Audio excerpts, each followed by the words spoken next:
now. All right, let's get started. This is what was this? GM5 Tracer? Yes. Okay. So you did send me 3 games. I kind Mhm. of wanted to look at little bits and pieces from each one, Okay. but I will be mainly focusing on this game here. All Okay, right? that's perfect. Yeah. Okay. I would just appreciate if we could take a look at that Nepal game. I only played Tracer, I think the first round. Well, I played both rounds, but the second round they had a lever, so it's not really decent to look at. But the first round, I was trying my best. I think I had some good ideas, some bad ideas. I just need a little bit of help pointing out Okay. some of my mistakes on the All second right. game. But yeah, the Atlas game would be great to look at. Yeah. All right. Okay. Do you want to look at the Nepal game first or the Atlas game first? We can look at the Atlas game first because I think I played pretty well on the Atlas game, and then Mm-hmm. you can kind of compare that to how I played on the first round of Nepal, and then it might be easier to point out some inconsistencies in my gameplay. Okay. 100%. 100%. I will just be saying. Okay. Before we kind of get into this, before we get into this, right? Let me ask you, how do you play Tracer? If you were to sum it up. Well, okay, so initially, let me give a little bit of context. So initially, so I'm a hit scan player, right? Like at my core, I've been playing hit scan basically since I started playing this game. I met one of my like closest friends now on this game, who is also a hit scan player, but in my opinion, he's better than me, Mm-hmm. and that kind of inspired me into learning flex. I had another Okay. friend who is a flex player, and he's like champ two peak all rolls, and he was kind of helping me out. And the concept that he gave me was that Tracer isn't necessarily like a backline assassin, as people say, but more of someone who will control space and herd the enemy team onto the angle or sight line that the hit scan player is holding. Yes, So that's that's good. That's really impactful. It's really strong perspective right there. Yeah. What else? um Tracer is very hypermobile, very flexible. Mm-hmm. So another thing that he told me was play to, force out cooldowns and look for those cooldowns once they're used as your engagement tools Mm-hmm. and things like that, like when to engage and whatnot. Okay. Okay. So that's there's a lot of really good stuff there. All right. What effect? Okay, so if you were trying to look to position on Tracer, what would you look for as your like dream position? Probably somewhere where I can stage in a position where I don't have to use my blinks to have direct contact with the enemy backline, but in a safe spot where it's a little bit hard to force me out, where you have to make a decision to commit to forcing me out Mm-hmm. or continuing to fight. Okay. All right. Probably Sounds. on an off angle Mm-hmm. deep into their team. So deep off angle, right? Okay. So we're gonna be talking about that. When I watched all of these games, and to be Okay. honest, when I was watching these games, there was a very there was a recurring issue that I've seen here, right? Where Okay. we have where we kind of want to like set, how we're playing Tracer, we want to set up an angle, we want to kind of go in control space, shoot, deal damage on backline and whatnot. But there's a lot of situations where we see an opportunity to kind of deal damage, even though we don't necessarily have the good setup yet to do so, and Mm-hmm. we try to kind of force that damage or force that target without doing the necessary steps in the interim Mm-hmm. to actually set up for those things. A lot of the times people often call this cheating, or like cheating your angle, right? Where you're Okay. essentially Yeah. not setting up properly, doing the things that are required for you to set up and stage properly before going in and trying to deal damage. And as a result of that, it's almost like it rarely ever finds, sufficient value. So I see. Yeah. we're going to be looking at that, and we're going to be looking and understanding those things. We're also going to be looking at your staging as a whole, and we're going to try and see Okay. how we can fix that and make that a little bit more comfortable. Okay. It sounds good. Yeah. So, I actually, the way I found you was through your video VOD review of the Champ Tracer that was talking about cheating angles. So, oh, okay, okay, that's good, that's good, that's good. All right, so then a lot of the things that I kind of say is going to be reflected on in a similar sense as that video, but I want to try and see if I can make it a little bit more concise this time and a little bit easier to understand. Um, Mhm. okay, so let's just play this for a little bit. Okay, wrap around here, fight this soldier. Okay, love this so far. Now their monkey has gone in really deep, but we've got your monkey kind of controlling space on this side of the map. You and your cast kind of swinging out over here, controlling space on this side. Your supports are kind of coming through main. Now, is this setup optimal for the entirety of your team? Not necessarily, but in terms of you, you have your idea, you have your goal. You're choosing this lane. You're controlling this space. This feels comfortable for you and your hero, right? This works, right? Okay. Now, do you kind of so you watched the tracer video that I had done earlier, right? So Yes. when you are kind of looking for uh kind of your where you're going to try and stage, what factors do you think you need to consider? Um, Proximity of a health pack probably, and my escape route, of which, in case I do get forced out or I take a lot of damage, where I can blink to safely. Okay, those are good. Those are good things to have, good things to kind of memorize. But I think that those are a little bit smaller in terms of like the larger overarching concepts, right? Uh, because like escape routes are extremely important and understanding escape routes is important, but we're gonna that's kind of like a little bit more of a different concept other than the actual staging position itself, right? If we're just looking at the position and where we choose to stage for a fight, what are the things that we consider want to consider? Or let me ask you this instead: what are the things that we want to avoid? Ooh, I might need some help here. Okay, right. So if we're thinking about like what I'm bad blanking. staging looks like, what happens in a bad staging position? What bad things could happen when you stage wrong? What do you think? You can get forced out easier. Forced out. So getting forced out of the staging position, that's bad. We want to avoid that, right? Uh, Instead of getting forced out, what happens if you stage and you're not necessarily in a position to, interact with the fight anytime soon, but your teammates are, right? We can kind of get desynced with our team. We could probably, Mm, not go in at the similar times and then lose out on pressure and opportunities there, right?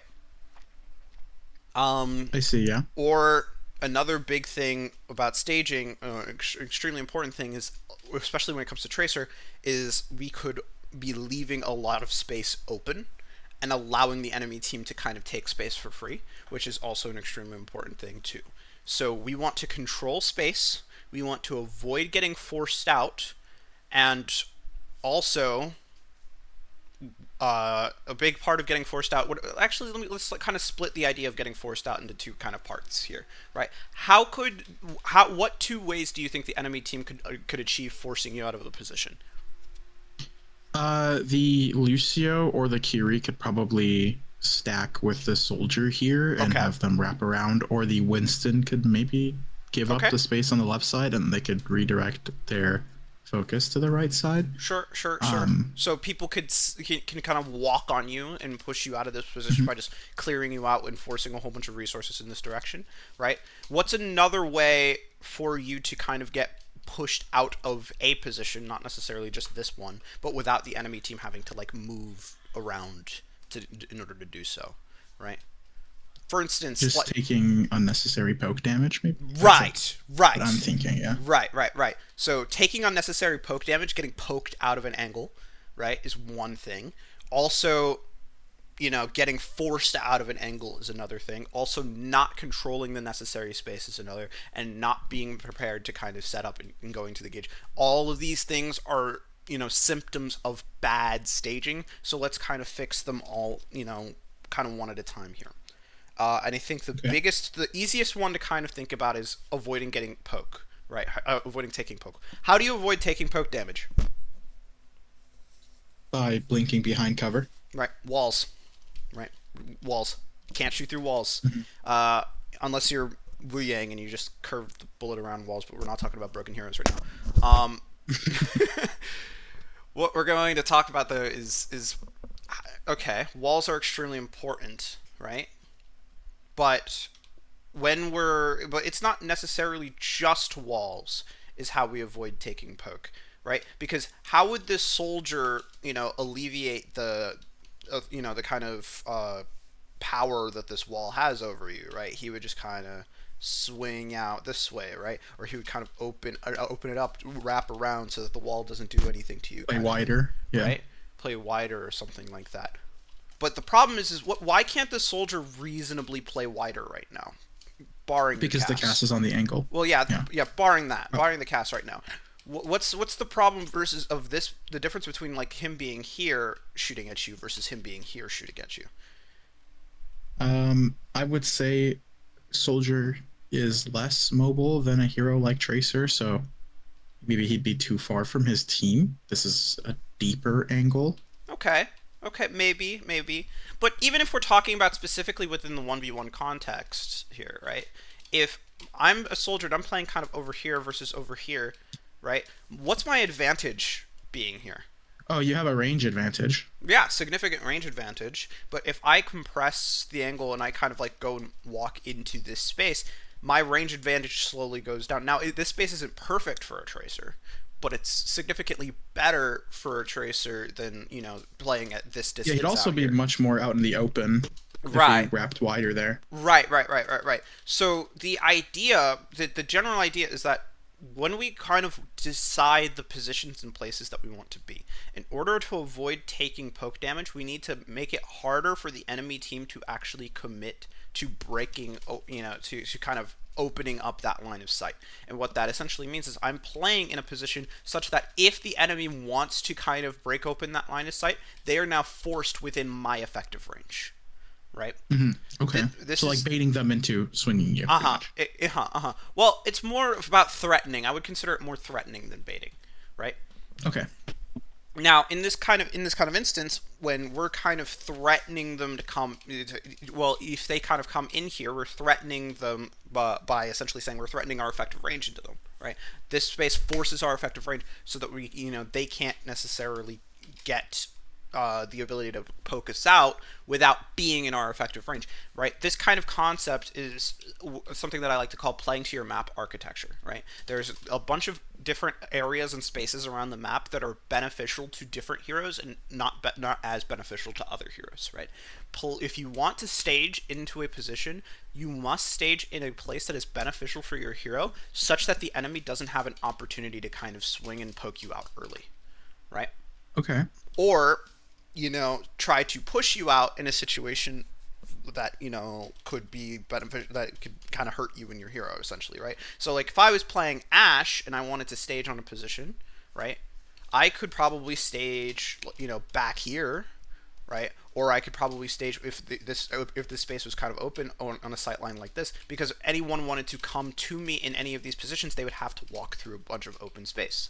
And they would have to walk a long distance, right? I'm playing Tracer, so I'm going to be playing over here, and I'm going to be playing around this corner and around this cover, such that if the enemy soldier wants to kind of push into me here, he's going to be pushing into a space where I can just go in and hit a 180 blink, right? Which is pretty much my effective range at that point. Okay? I see. Yeah. So what we're doing is we're playing two spaces that complement our effective range, and that stops people from forcing us out by poking us out, right? Okay. Now that we've talked about the poke part, let's talk about the second easy one that's really easy to understand, right? How do we control space?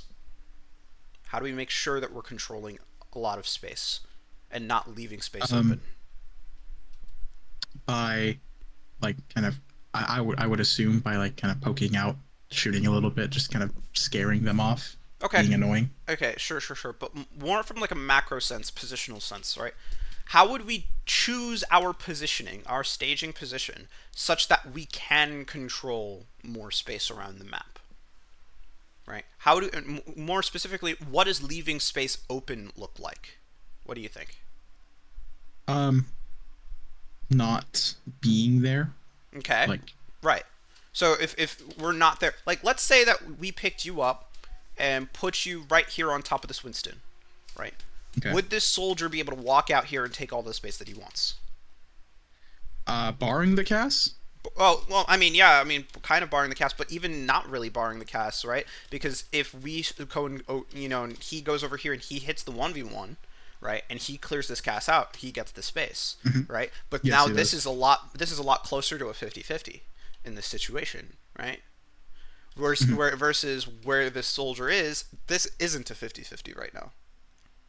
Yeah. Okay? So our control of space isn't necessarily just, oh, we're just there to shoot somebody, but it's also how strong our control of certain spaces are. And if we put you over here, right, this is making the soldier taking this side of the map a lot freer, right? Yes. But what is it about your positioning being here, and why would you position here as opposed to position here, right? That allows you to control more space, right? Are you asking me that? Yeah, yeah. I'm asking. I'm asking. Um. What's that key component there? Well, it's that my cast is there. I think this is what you're looking for. My cast is there, and then I'm here. So this angle is contested. The soldier can't play Mm-hmm. here more, or they can't like walk up more and get an easier angle on our back line. So this is us holding this space. This is us pressuring this space. We're not Right, letting the soldier take the space. right, right. And then we're threatening basically the same thing that the soldiers is threatening by essentially wanting to control the space so that we can wrap around and coordinate some sort of pincer play with our Winston. Right. That's the big idea right there. Is that kind of pincer with the Winston? Because if the soldier is can't take this space, then he would just like to run over here and take this space out here, but he can't do that. Why? Because your Winston is controlling the space this way, right? Yes. The main idea, though, of what we're talking about is how can we ensure that we have a strong control of our space is by playing effectively. This is kind of the component by which off angles are strong, right? And playing to off Mm-hmm. angles. But mainly, this is less going into the off angle territory and more going into just the lane control territory. I am controlling Yes. divergent space from the rest of my team, and I'm positioning myself for controlling divergent space from the rest of my team, such that my ability to control space now extends to areas that my team cannot, interact with. Right? Our Mm-hmm. overall ability to control space is now better for me being in this position than if I was to stack here with my Winston, right? Yes. Taking But more of the map. there's also another extremely important detail about playing over here on this side of the map rather than stacking into my Winston, right? If I from here, how safe am I generally speaking? I think I'm fairly safe. I mean, if All I right. somehow get helixed and take a shit ton of damage, I can always just drop down, grab the. I think it's a mini health pack there, or it's a mega I think so. It's a mini. Yeah, it's a mini. Right. mini. Yeah. Okay. Yeah, and that's sure. That's 100% true. Right. How safe would I be here? Not safe because everyone is looking down this angle. Everyone is looking down this angle. Everyone and their grandmother is looking down this angle, right? So Yes. all of them would be down here, and especially if the soldier pushes out your cast, then he can just aim and shoot down here on this angle, and all of the damage is going to come from all of the directions, and it's going to hit you specifically, right? Yes. But that's not happening. Why is the enemy backline not shooting you? Because they're too busy looking down the main angle where my Winston is, Right. rather than looking at the off angle where the soldier is. Right, right. So they're too busy shooting the Winston. And why is Winston not taking damage from the soldier? Because the soldier is too busy looking at me. Because he's too busy looking at you, right? So we're splitting the attention to defend each and every one of our angles individually because we're splitting up how much pressure is going into each and every individual position while we're also maximizing our control over space. So that is the really huge benefit of off angles, and that is the reason why we'd want to try and split away from our team, create some distance from our team, and take some divergent space here if we have the ability to control it, right? Mm-hmm. Also playing to spaces that are complementary to our effective range, such that if the enemy does force or try to push into us, then we can kind of shoot them and deal damage to them and have fun. Right? Now let me rewind this a little bit here. Right? Now let's say I picked you up, right, and I Yep. put you right here, for example. Okay. Would this be a good staging position? No. Why? you are in direct line of sight of their enemy backline, and I think it's fairly easy to force you out. Right, right. But let's look at the Also, taking unnecessary poke, you take unnecessary poke damage here. right. Okay, let's say we're kind of playing around this cover here, but let's take a little inventory of the things that we already covered here. Is this playing at an off angle that controls divergent space from the rest of our team? Not necessarily, I don't think. Why would you say that? Unless, well, the reason I say that is because what space am I really controlling? I'm not, I'm not. I'd be playing to deter here rather than playing to pincer or to deter here rather than playing to prevent someone from staging on a certain position. Well, yeah, but you're at least extending yourself to be able to apply pressure to this space that your team is not, controlling. Plus, any attention that's going to you is not going to your team right now. So technically, you are on an off angle, right? And you are controlling space. Mm-hmm. Now, is this space over here, comfortable for the effective range of your hero? I mean, I think it's comfortable for the effective range. I think so. Yeah. yeah, right? It's comfortable for the effective range, and it's playing to an off angle, but what specifically makes this so bad, right? Well, you kind of said it earlier, right? This is easy for me to get cleared out. But why? Yes. Why is it so easy for you to get cleared out? Um. Well, I think like you're just too close to the enemy team. They don't Right. really have to spend a whole lot of time to clear you out. Right, you're way too close to the enemy team. Let's fast forward a bit though. Right? Let's fast forward just a little bit. Okay? Is being here now such a bad idea? Um, I don't think so. No, I think the only threat to you here would be like Soldier and Kiriko, obviously, but I don't think it's super bad now. Yeah, so what changed? Enemy attention and their spacing. Okay. They What do pushed you mean up by further past the little choke there. Sure, but that's not really it, right? If we kind of look at the different situations here beforehand, who wasn't here?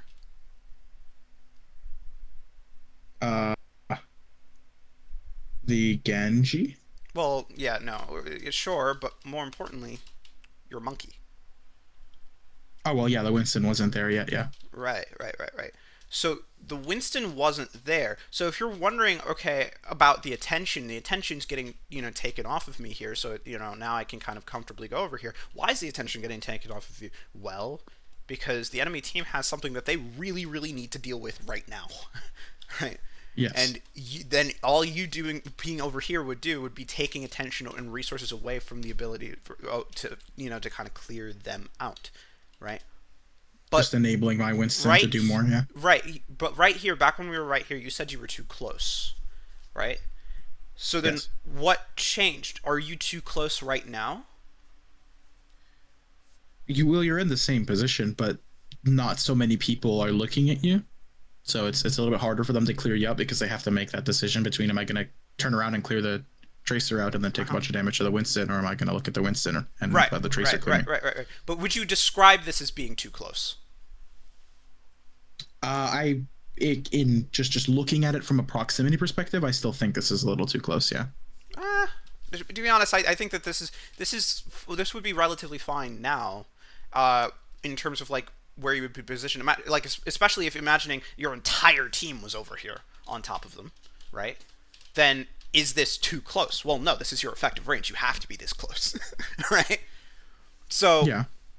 but the idea that I'm kind of trying to go off of here, right, is that the distance being closed in by the rest of your team over here means that the enemy team can't just all decide to clear you out now because now they have other things that are, just as high priority, right? Yes. So your team closed distance here. The priority for the enemy team to deal with them increased, so they're going to deal with this now, right? If you're here, the priority to deal with you increases, so they're going to try and push you out and clear with you. But the thing is, if they try to do both at the same time, they're going to be doing neither effectively, right?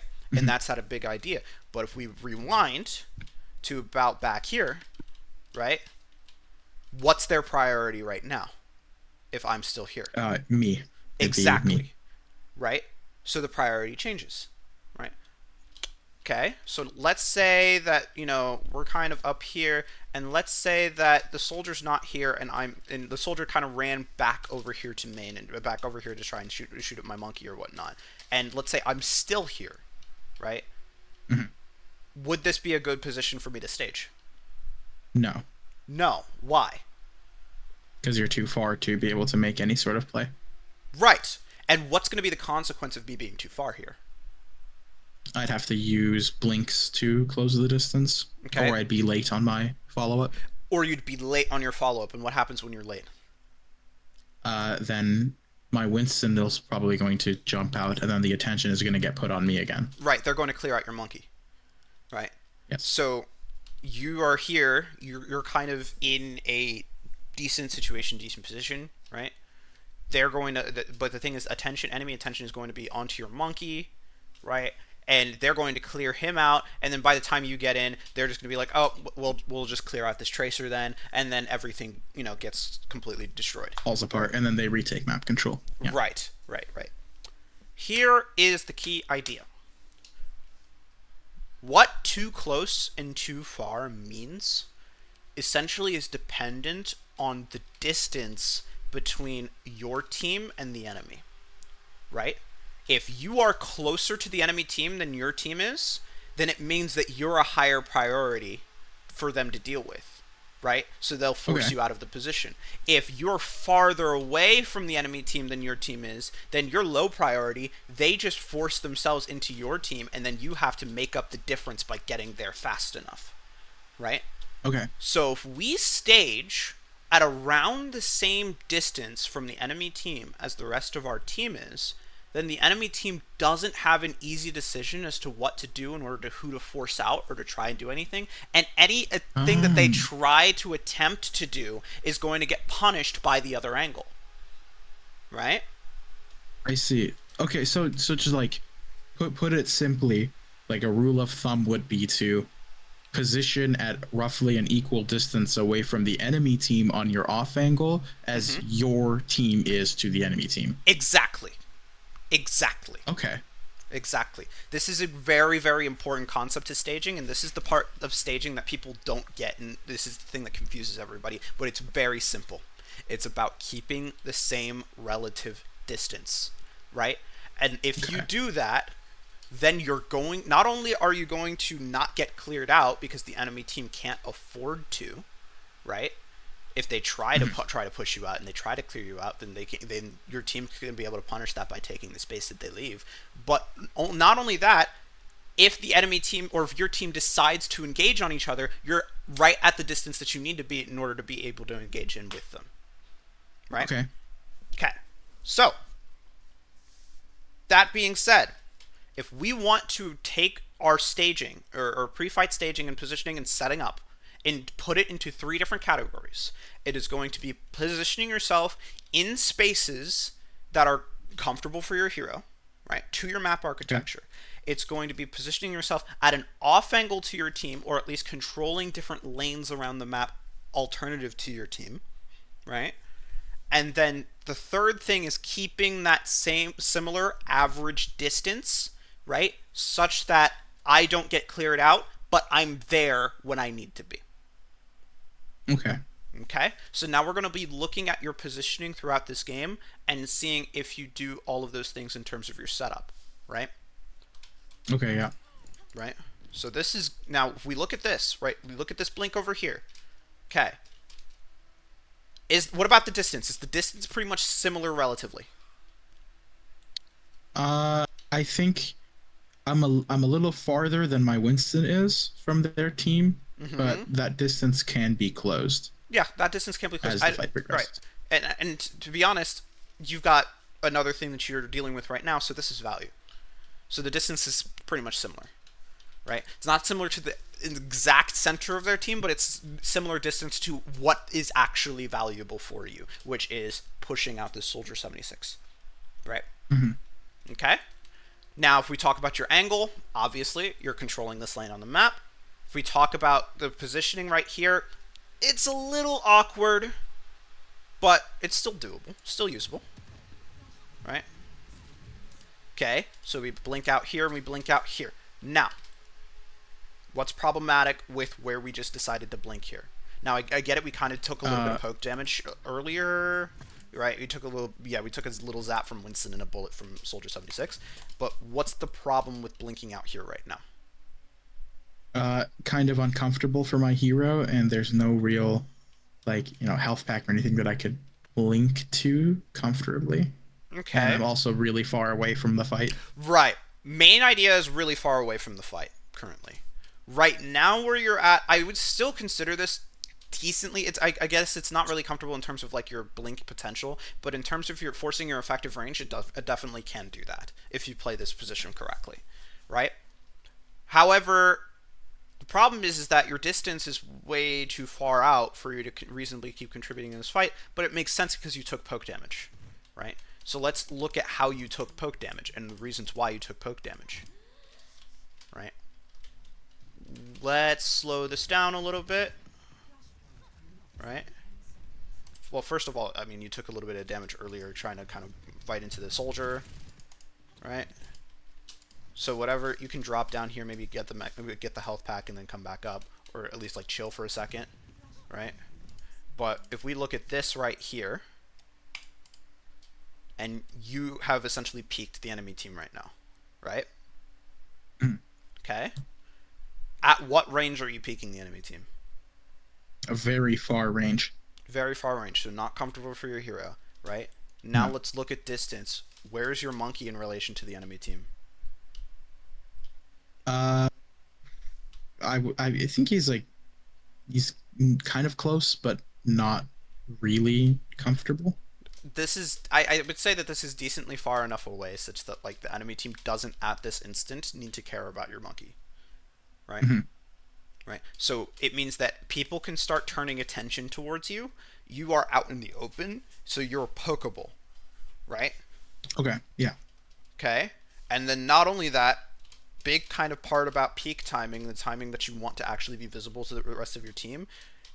How many players on your team are poking and are visible to the enemy right now, right? Your Cass is not visible. Your Kiriko's not Nobody visible. else is Mizuki's not except the visible. Winston. Winston is, but I mean it's Winston and he's doing absolutely air right now. So they can Yeah. just turn all of their attention to you. So if we're talking about your peak timing, which is kind of an executional thing, right? That kind of sucks. And we were talking about the time frame in which you are in a position that is not comfortable for you to stage in, then that also kind of sucks right now. So you take a little bit of damage, right? See how we kind of took the macro concepts, applied them to a little bit more of a granular level, and then explained as to why you were actually taking this damage here, right? Yes, I see. Right. So I peeked out when yeah, everyone was looking at me and no one was looking at the Winston, so I got cleared and took damage that could have right. been prevented had I have maybe waited and examined the situation a little bit more. Right. And now, because of that reason, you're low HP, so now it makes it even harder to execute on what you need to do, which is in about now being here and poking at the soldier. Now, do you blink straight into the middle of the enemy team? No, No. We're just here, holding the space, holding the angle. That's all you making need to them be. lock into us pretty much. Right. We're just controlling that space. We're just giving a potential, increasing the potential for a kill in that area. Right. Okay, now we need to chill. So, let's look at it now. Distance. What'd your monkey do? You dove the two players, Right. Jump straight pulling in. aggro. So that means that distance is now closed. Right? At least between the monkey. So now let's look at your distance from this Kiriko. Is it the distance acceptable? I think so. Yeah, I think it's Yes. good range. Is this off angle? Yes. Yes. Is this playing to your effective range?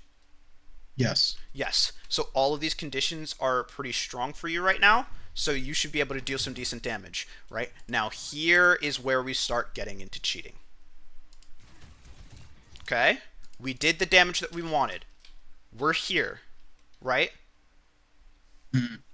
Okay. Kiriko walks out here. Is this space out here now comfortable for my hero?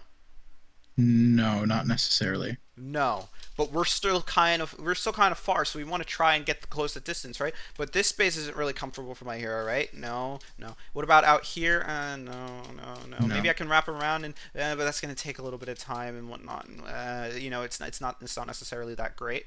So if we're talking about what you really should be doing, you just gotta chill.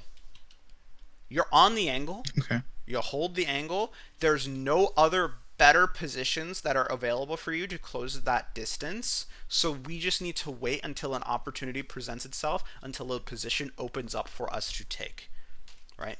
What you do is see that the monkey is inting and killing himself, right? Hmm. And then go, oh shoot, I gotta go right now, when you don't have a position ready or an angle ready for you to actually go and walk in. And this is cheating, right? Okay. Okay? So you blink out into the open, you blink again on the Kiriko, so that's 2 blinks that you use because you had to use them, right? To try and deal a whole bunch of damage onto this Kiriko, right?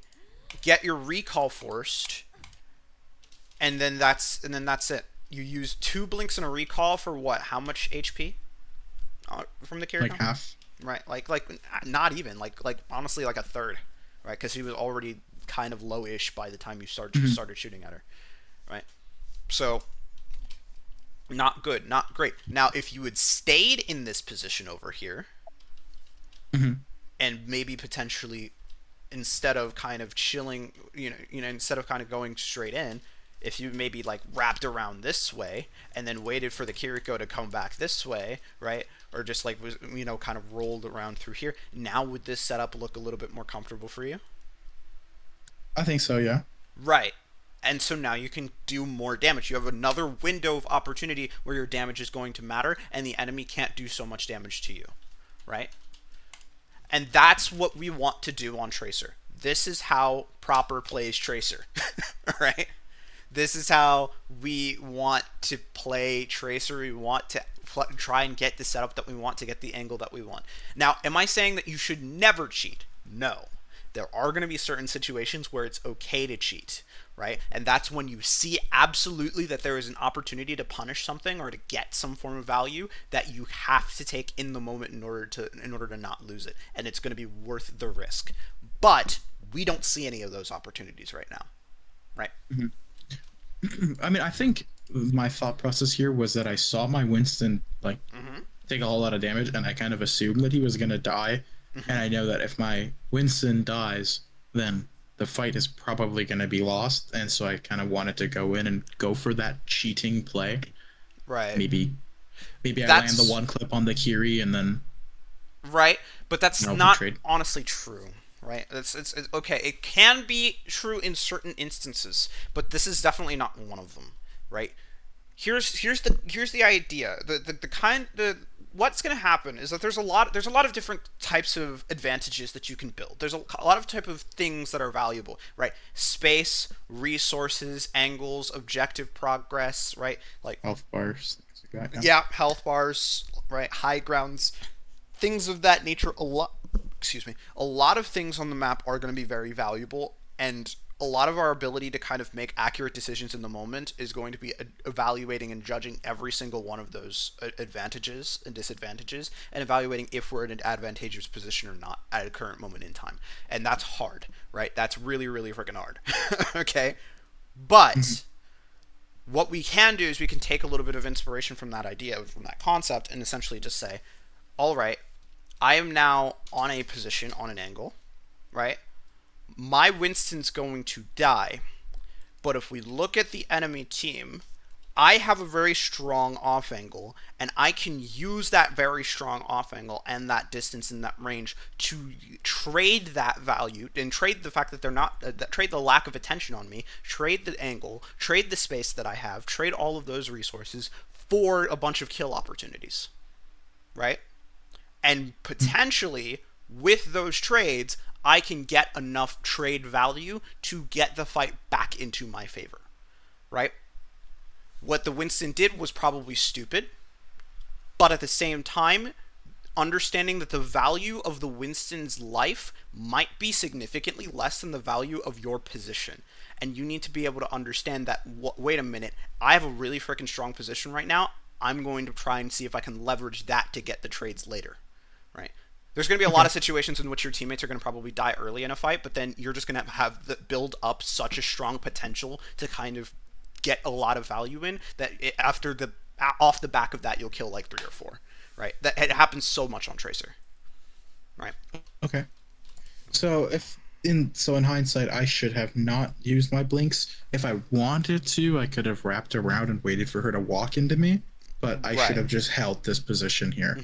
Right, because the position is advantageous, at least within the within the kind of local perspective here. So holding the position is holding the advantage, which the longer you hold that advantage is the more pressure you're going to get long term. Right, Okay.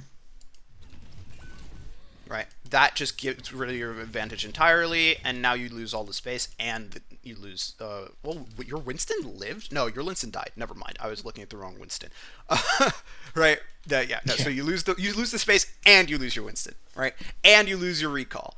Right. So you're losing a whole lot more than you probably would have lost had you not done that. Okay, and now you really can't do anything. But now if we kind of look at the situation, we look at your staging here. Your staging's pretty good, right? But the thing is, going in right now, honestly fine, because the enemy team is trying to close the distance on your team as well. There's no attention on you on this angle. He's on an off angle that you can control, right? And also, this is a space that's comfortable for your hero. So all of the stars have aligned, and this Lucio is like 1 HP, so you can now finish that kill, right? So all Okay. of those little advantages, you saw them, they added up, you went in and executed off of the advantages that you saw, and you got a trade for that, right? Honestly don't even think you needed the recall there because of how well you played that, right? Because now all you need to do is just walk back here or blink back over, and then you're fine, right? Yeah, the thing that I was scared of, the reason I recalled there, one because of like uptime, and then two because I thought, okay, if I do wrap around that cover there, the soldier's there that he can chase me, Mm-hmm. and then if I blink back up there, now my recall is going to be in a bad position. Right, And so if I do get my recall forced, then I can just kind of explode because I've recalled into the middle of their team. right. If you get your recall forced, is the key idea. You're anticipating that you're going to get your recall forced because my guess is that you cheat a lot, right? Every single Probably, time you yeah. cheat, your recall is the chances of your recall getting forced go up exponentially. So you're just going to be like, oh shoot, I'm going to have to recall. Right now, you get the pick, you blink back here. If the soldier tries to chase you, you just blink back again, and then you just keep that distance, right? And if he keeps chasing and if you keep blinking, then he's just going to be out of the fight for a very long time, and eventually he's going to give up. And even if he doesn't Okay. give up, then I mean, like that's just going to be a funny interaction for you, and it's going to be a one for one trade either way. So, right. Right. See, he comes back up, but we lose what, like barely any HP. Okay. Problem. Angle. Right. Come up where Yeah, people are already taking an angle in front of their team. Right. So you had the angle, but then you left the angle. So now you need to return and go and take the angle back. This is going to be a kind of a process that's going to happen a lot. You're going to get marked off of an angle, and then you're going to need to go like, okay, I've got marked off an angle. I got my resources back. I need to go back. Okay. You didn't do that. You instead wrapped back over here to get healed, and then now because of all of the time that you wasted, your Winston's in again, even though he really shouldn't be. But you're not really there to support him now. But this is good. I like this position. I like this. Like this angle, holding angle. Your Winston goes back in, so you're going to push with the Kiriko with the Winston. Then you wrap around here, sit on this angle, hold the angle. Good, right? The Winston pushes back in, so you back up, making that distance because your team's not prepared for a full commit yet. Genji's in your space, so you start with the Genji. Now this is the cheat, right? So you go over here, Yeah. you shoot at the Genji, right? Again, probably should be going back out here and making making a little bit more of that distance after you pressure the Genji here, right? Because or just going back here, but I don't like the idea of going back here because that compresses the angle. This is just going to give you that angle back, and then you're just going to be able to hold this, right? Okay. and now you can hold the angle over their heads. They can't push you out because they can't, force enough resources over here to clear you because you're maintaining that distance. You just hold that angle over their heads, and then as your team starts inching closer, you inch closer as well, and then you can do more damage. Right? But jumping in there... And I went for that blink melee. Right. Gets your recall forced. There. That's the cheat. Okay? Here. Fine. Totally fine. Lucio does Lucio things, and then you just hit a stick on him. Like, that guy, he tried it. He tried it. Right? He tried it. I mean, it wasn't even bad. It's not even, like, really that bad of an idea. It's just that, like... it's not even that bad of an idea. This is an isolated 1v1 scenario. He can't get forced, like, super hard, and he has the jump on you, but, like... Yeah, that's just... that's fun. Alright. Nice I don't hit pulses like that. I don't think I hit a single pulse after that. We could probably look a little bit at your pulse bombs, but I don't necessarily think that would be utmost priority, unless... Do you commonly miss pulse bombs? All the time. Okay, so I asked my friend, and he told me after he watched like some of my pulse bombs, because I showed him like every time I miss pulse bombs, and he's like, yeah, you anticipate movement rather than like just throw it. He literally just told me, he was like, just throw it, don't think about it, and just throw it, and you'll hit it more than if you try to predict every single movement that they do. Yes. I don't know about that. Yes, he's kind of right in a certain sense, but I don't think it's the most efficient way of thinking about it. I think, personally, it's either you pulse bomb at the first opportunity or the third opportunity, right? Where it's like, okay, I either pulse bomb instantly when I feel like I have a read on their movement, right? Or slow down, take your time, wait for the full time where you can predict the next move, and then hit the pulse bomb, right? A lot of the time, it's not the fact that you don't hit the pulse, start trying to pulse early enough, but that you hesitate slightly to the point where you miss that initial window and you have to wait for another one, right? Okay. But yeah, that's going to be the thing with a lot of skill shot abilities that people are going to want to dodge, right?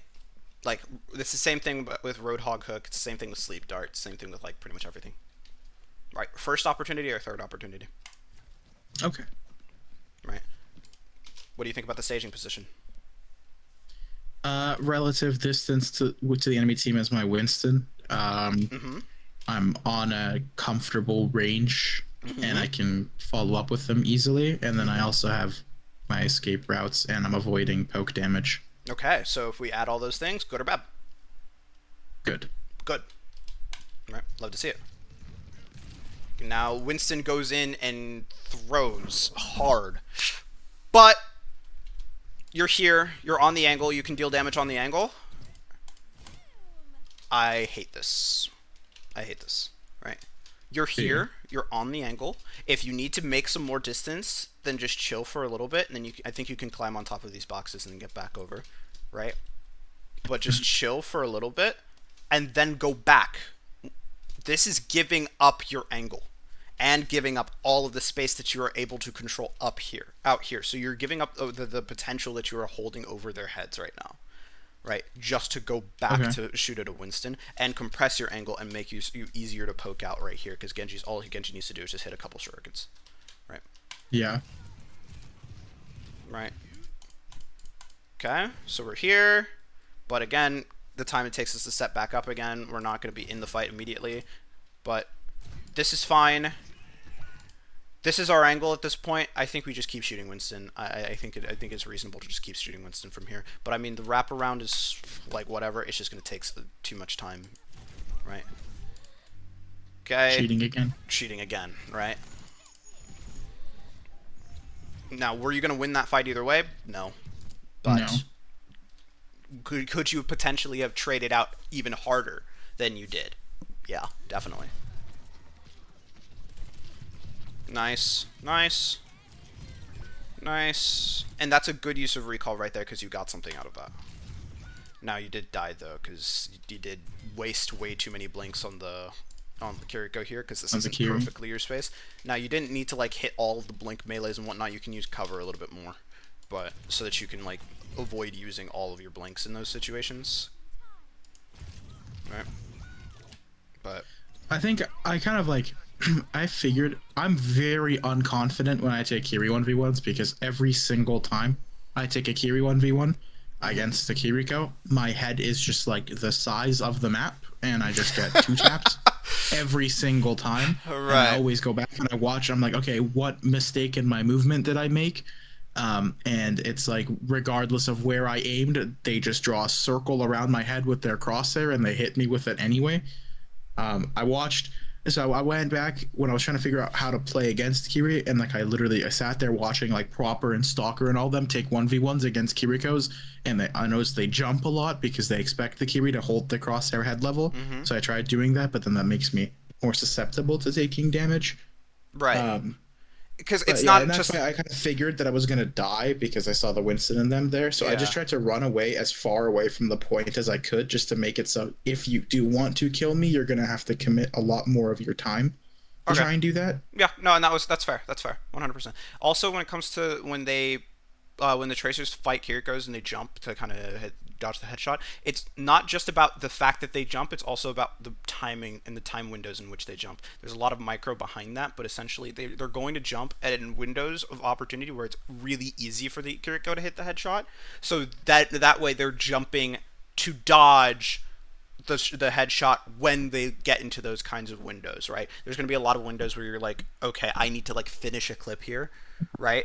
Or it's like I hit my first part of the clip, hit the 180 blink melee, and then I need to finish like the rest of the clip. I'm going to jump so that the carry can't hit the headshot, and then I'm going to like blink again or set up behind a wall, reload my gun, then peek and like kind of jiggle peek to dodge, and then there's a lot of different things that you can do, and the micro of dueling when it comes to Tracer is very complex. I love it, but I don't have time to talk about it right now. So Yeah, yeah.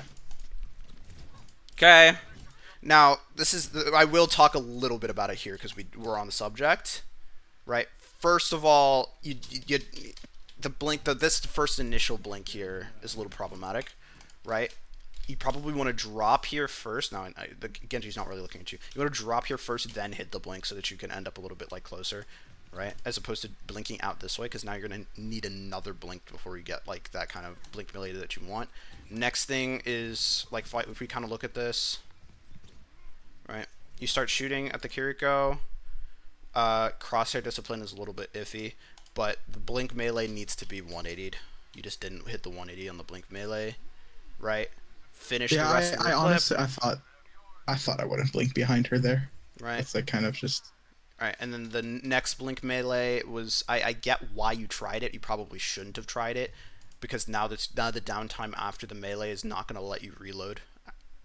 Right, it's not going to let you finish the clip and then reload faster. Then the recall comes off. You go over here. Nice timing on the recall.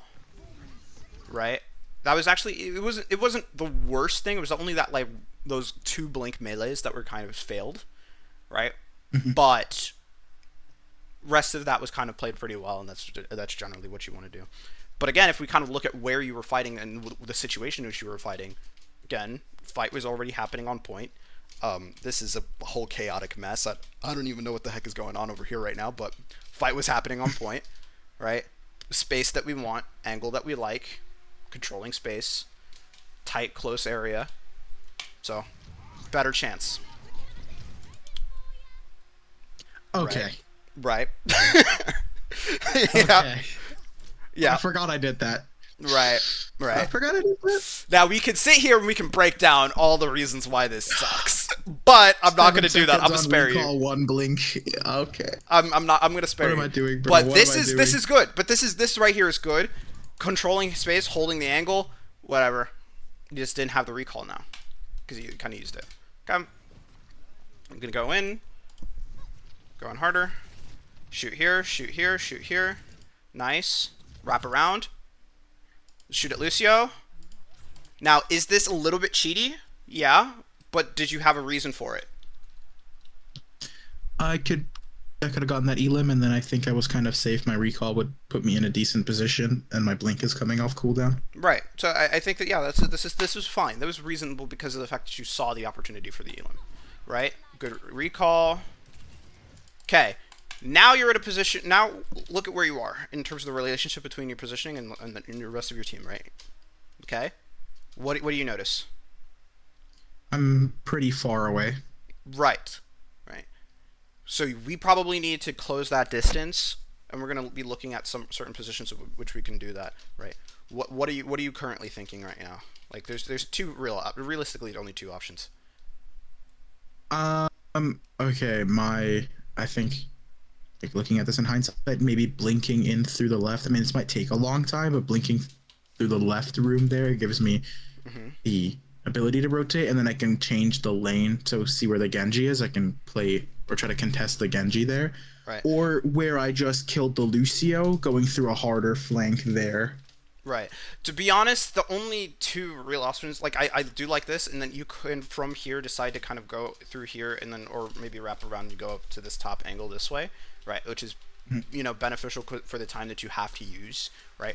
Or it's to push this Kiriko out and then try and find something else elsewhere, right? But I don't Okay. think that you knew particular. I don't know if you knew that the Kiriko was here. I don't know if No, I this was like didn't. if you okay. So if you didn't, then it means that this rotation should have happened like a while back before that. But if we kind of look at how long it takes you to make this rotation from here, right? We should be noticing the distance. How much time? That is 4 clips worth of time before we're even in an angle. Like we definitely could have had the ability to get to an angle that we needed, right? Yeah, I think I was just scared because I didn't have recall. Right, right. But you don't need recall if you have the space that's comfortable. If you have a space that can force your effective range and you're playing your distance properly, right? So, because again, you're still a hero without recall. Problem is that you've conditioned yourself essentially to think that you need recall to do anything because a lot of the times that you're doing things, you're cheating so hard that you I'm need the cheating. recall. Yeah. Right. This is good. We like this. Like to see that. That's fair. This is good. Good. Reasonable cheat. And then we go back and we set up again. And then we chill. We shoot Winston. Right. No recall, and I'm cheating. No recall, cheating. Where's your team? All the way back here. Not worth it. Not worth it. You have the angle, hold on to the angle. You have the point progress, hold on to the point progress, right? And Dude, I'm just a and greedy pig, and, bro. I'm just a and greedy pig. oh my gosh! And No, we don't have to. We don't. no, no. I didn't think he would turn around. I thought he was just gonna turn his brain off and hold the flank down main. Okay, this is good. This is good. This is good. We like this. Hold on to the angle, right? Again, second situation, same thing. Range. Down here, need to go, right? I could, Or Something you with decide to that. kind of wrap around this way, but even still, rotation takes way too long. And then when you do, you go in And and I'm close your cheating. distance, and you're cheating. And what about this specifically is cheating? Everyone is looking at me. Out in the open, no angle, no cover, right? Dude, the proper one clip play is too tempting. But again, when it comes to proper, right, the reason why his one clips work He is because doesn't he cheat. does all of the steps necessary, right? He just knows to do all the steps necessary, and then he finds the opportunities, and then he goes for it, right? This is not it. This is not it. And then now you're just kind of just getting yourself killed, right? Yeah. Good, good. Hold the angle, hold the angle. Nice, beautiful, right? This is the kind of one clip we like to see. Right? Because you hold on to the angle, somebody comes over here towards the angle, and then you just one clip them without even having to use any blinks or recall, right? And now you can just go back and hold another angle. Right? This is fine. This is fine too. Reasonable. All reasonable. Get Kiri back. Go over here, push this. Hold this angle. And then Cheating again. right? Now we do get the pick, but there is no reason I think that is viable. You did not have any information at all, so I am not justifying that one. Right? I think someone. No, okay, so I'm 3 stacked in this game. I'm stacked with the Kiri and the Cass. Oh, the Cass is the okay. friend that I told you about that I Okay. that I like the hit scan friend that made me switch to flex. Okay. Uh, and I'm fairly. I don't think I just did this randomly. I'm pretty sure someone calmed that Kiri was one. Okay. Okay. Yes, and it makes sense. It does make sense at that point. If you knew that the Kiriko was one, if you knew where the Kiriko was, then at that point, like that does actually kind of reasonably make sense, right? I won't bully you to be honest for that, but again, you held the angle, and then look at that, Christmas, right? Yep, just hand delivered And then yeah, and then you to just me. kill everything. You just kill everything. See, this is good gameplay. This is good Tracer. Really fundamentally sound Tracer, right? Okay. But I only do it 30% of the time. Exactly, and we want to do it 100% of the time, or at least 99. I don't Yeah. know if it's possible to do it 100%, but okay. Now we go to the next point, right? We want to kind of speed run through a lot of this here.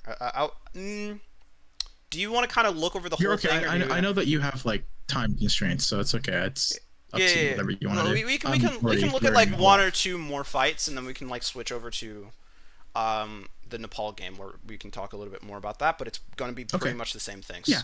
and you're going to be able to see how that Okay. works there. Right now, here, monkey's in. Right. What should your distance be looking like right now? Closer. Right. We're gonna wait, and we're gonna try and see if we can sneak in for a one clip. Don't, don't. This is getting your monkey forced out, right? Monkey goes in, right? Monkey hits the jump.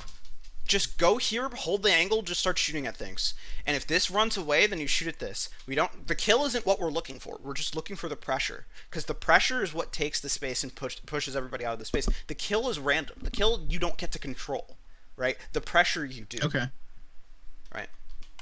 So we just want to look for the pressure, but now because of that, you let the monkey kind of get pushed out, and he doesn't get anything really off the trade from that. Okay.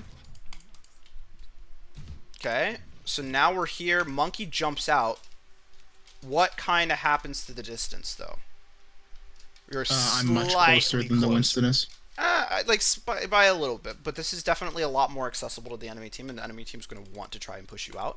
So you're going to need to recognize this, and you're going to need to make that distance back. You don't make that distance back, so instead of walking out of here without using all of your cooldowns, you get forced out. Hold the angle and then Right. Yeah. And getting forced out sucks, because now you're down 3 blinks and your recall. Right? Now, the only reason why you still keep doing this, and you still keep making this mistake, is that if you were playing something that didn't have 3 blinks and a recall, you would have been dead. But you have 3 blinks and a recall, so you think that this is fine, right? When it's really not. Okay? Right? Hold, hold, hold, hold, hold. Good. Good. Good. Good. Good. Good. And that's just good Tracer gameplay. Clean up crew.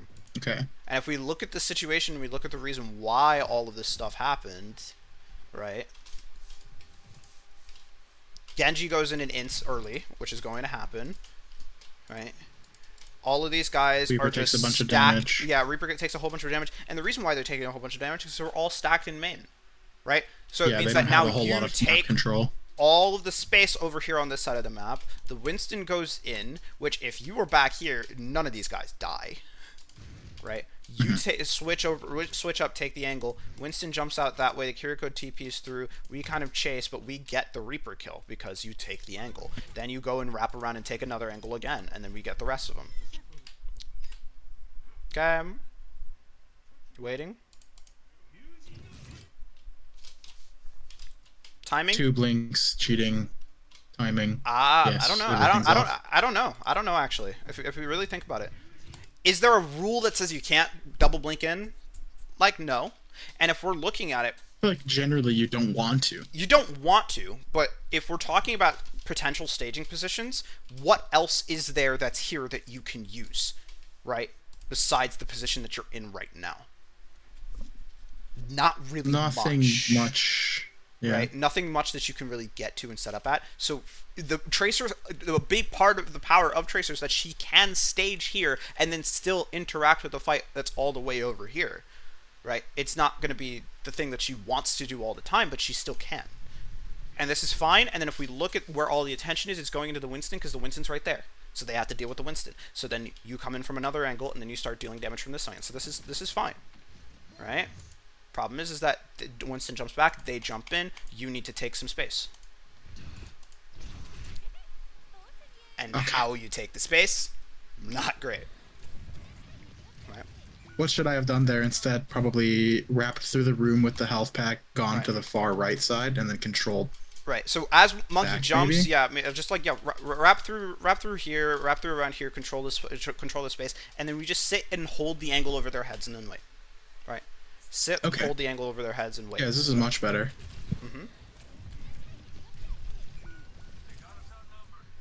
But I just get mind controlled by the stalker clip. Yep. I mean, I don't know what this guy's doing. I'm gonna be honest. He did not know. I don't think he knew. I do not think he knew. Okay. And now we wait. Now we wait. Again. Right. Where's team? All the way back here. Right. Now I know you're trying to hide. And I'm staged on an angle that I should have staged on like maybe 20 minutes in the future. right. This is a bit too close, and it's reasonably within the enemy team's reach because this is a very, very high reach team. I'm pretty sure someone actually dies here. If you play it through, I'm pretty sure the Kiri dies here. Okay. Okay, maybe. No, never mind. I was thinking of a different place. Different. Right. But like I was like, you're saying I'm pretty sure the Kiriko dies here. I'm thinking like, wait, hold up, wait, how? Right? Like, no, something else very similar to this literally happens, and then somebody dies. I don't know how, but you'll see it if you keep playing it through. Okay. This exact same situation happens again, and then somebody dies. Right. If you wanted to stage somewhere, staging back here would be fine. Okay. Right. Yeah, just a little more comfortable. Same a little bit distance farther. relative. Yep. Right, but then no blinks, no recall, practically. Winston goes in, and this is kind of it's here. It's here that someone dies. Right, right. But again, what's the difference though between the before and after is the fact that your Cass is here, your Winston's here. So of course Winston's pressuring this way. He's taking Echo's attention away from you, so you don't die. Right. Attention's also going to be taken away from your Cass, so the Cass is able to hit shots, is going to be able to support you. So these guys don't want to hard walk onto you because they're afraid of the Cass angle. Right. Winston's going to force Kiriko out and away, and so that's going to force her right into your line of sight to be able to hit the shots and kill her, right? Especially since your Cass is able to actually hit shots and help support you with the Lucio, I'm pretty sure. Like, there's a whole lot of different things that happen because everyone's there. Because everyone's there. Okay. Right? Good. We'd love to see it. We'd love to see it. Love the angle. Now, is this cheaty? Really cheaty? Yeah, but I mean, it's just because of the fact that, like, you know, you're just kind of... Fight's over. Points but cap. at the same time, I would still... After I... Yeah, you didn't have really that confirmation that they weren't going to touch, so I think this is fine. Alright, dying for this is okay. Alright, now...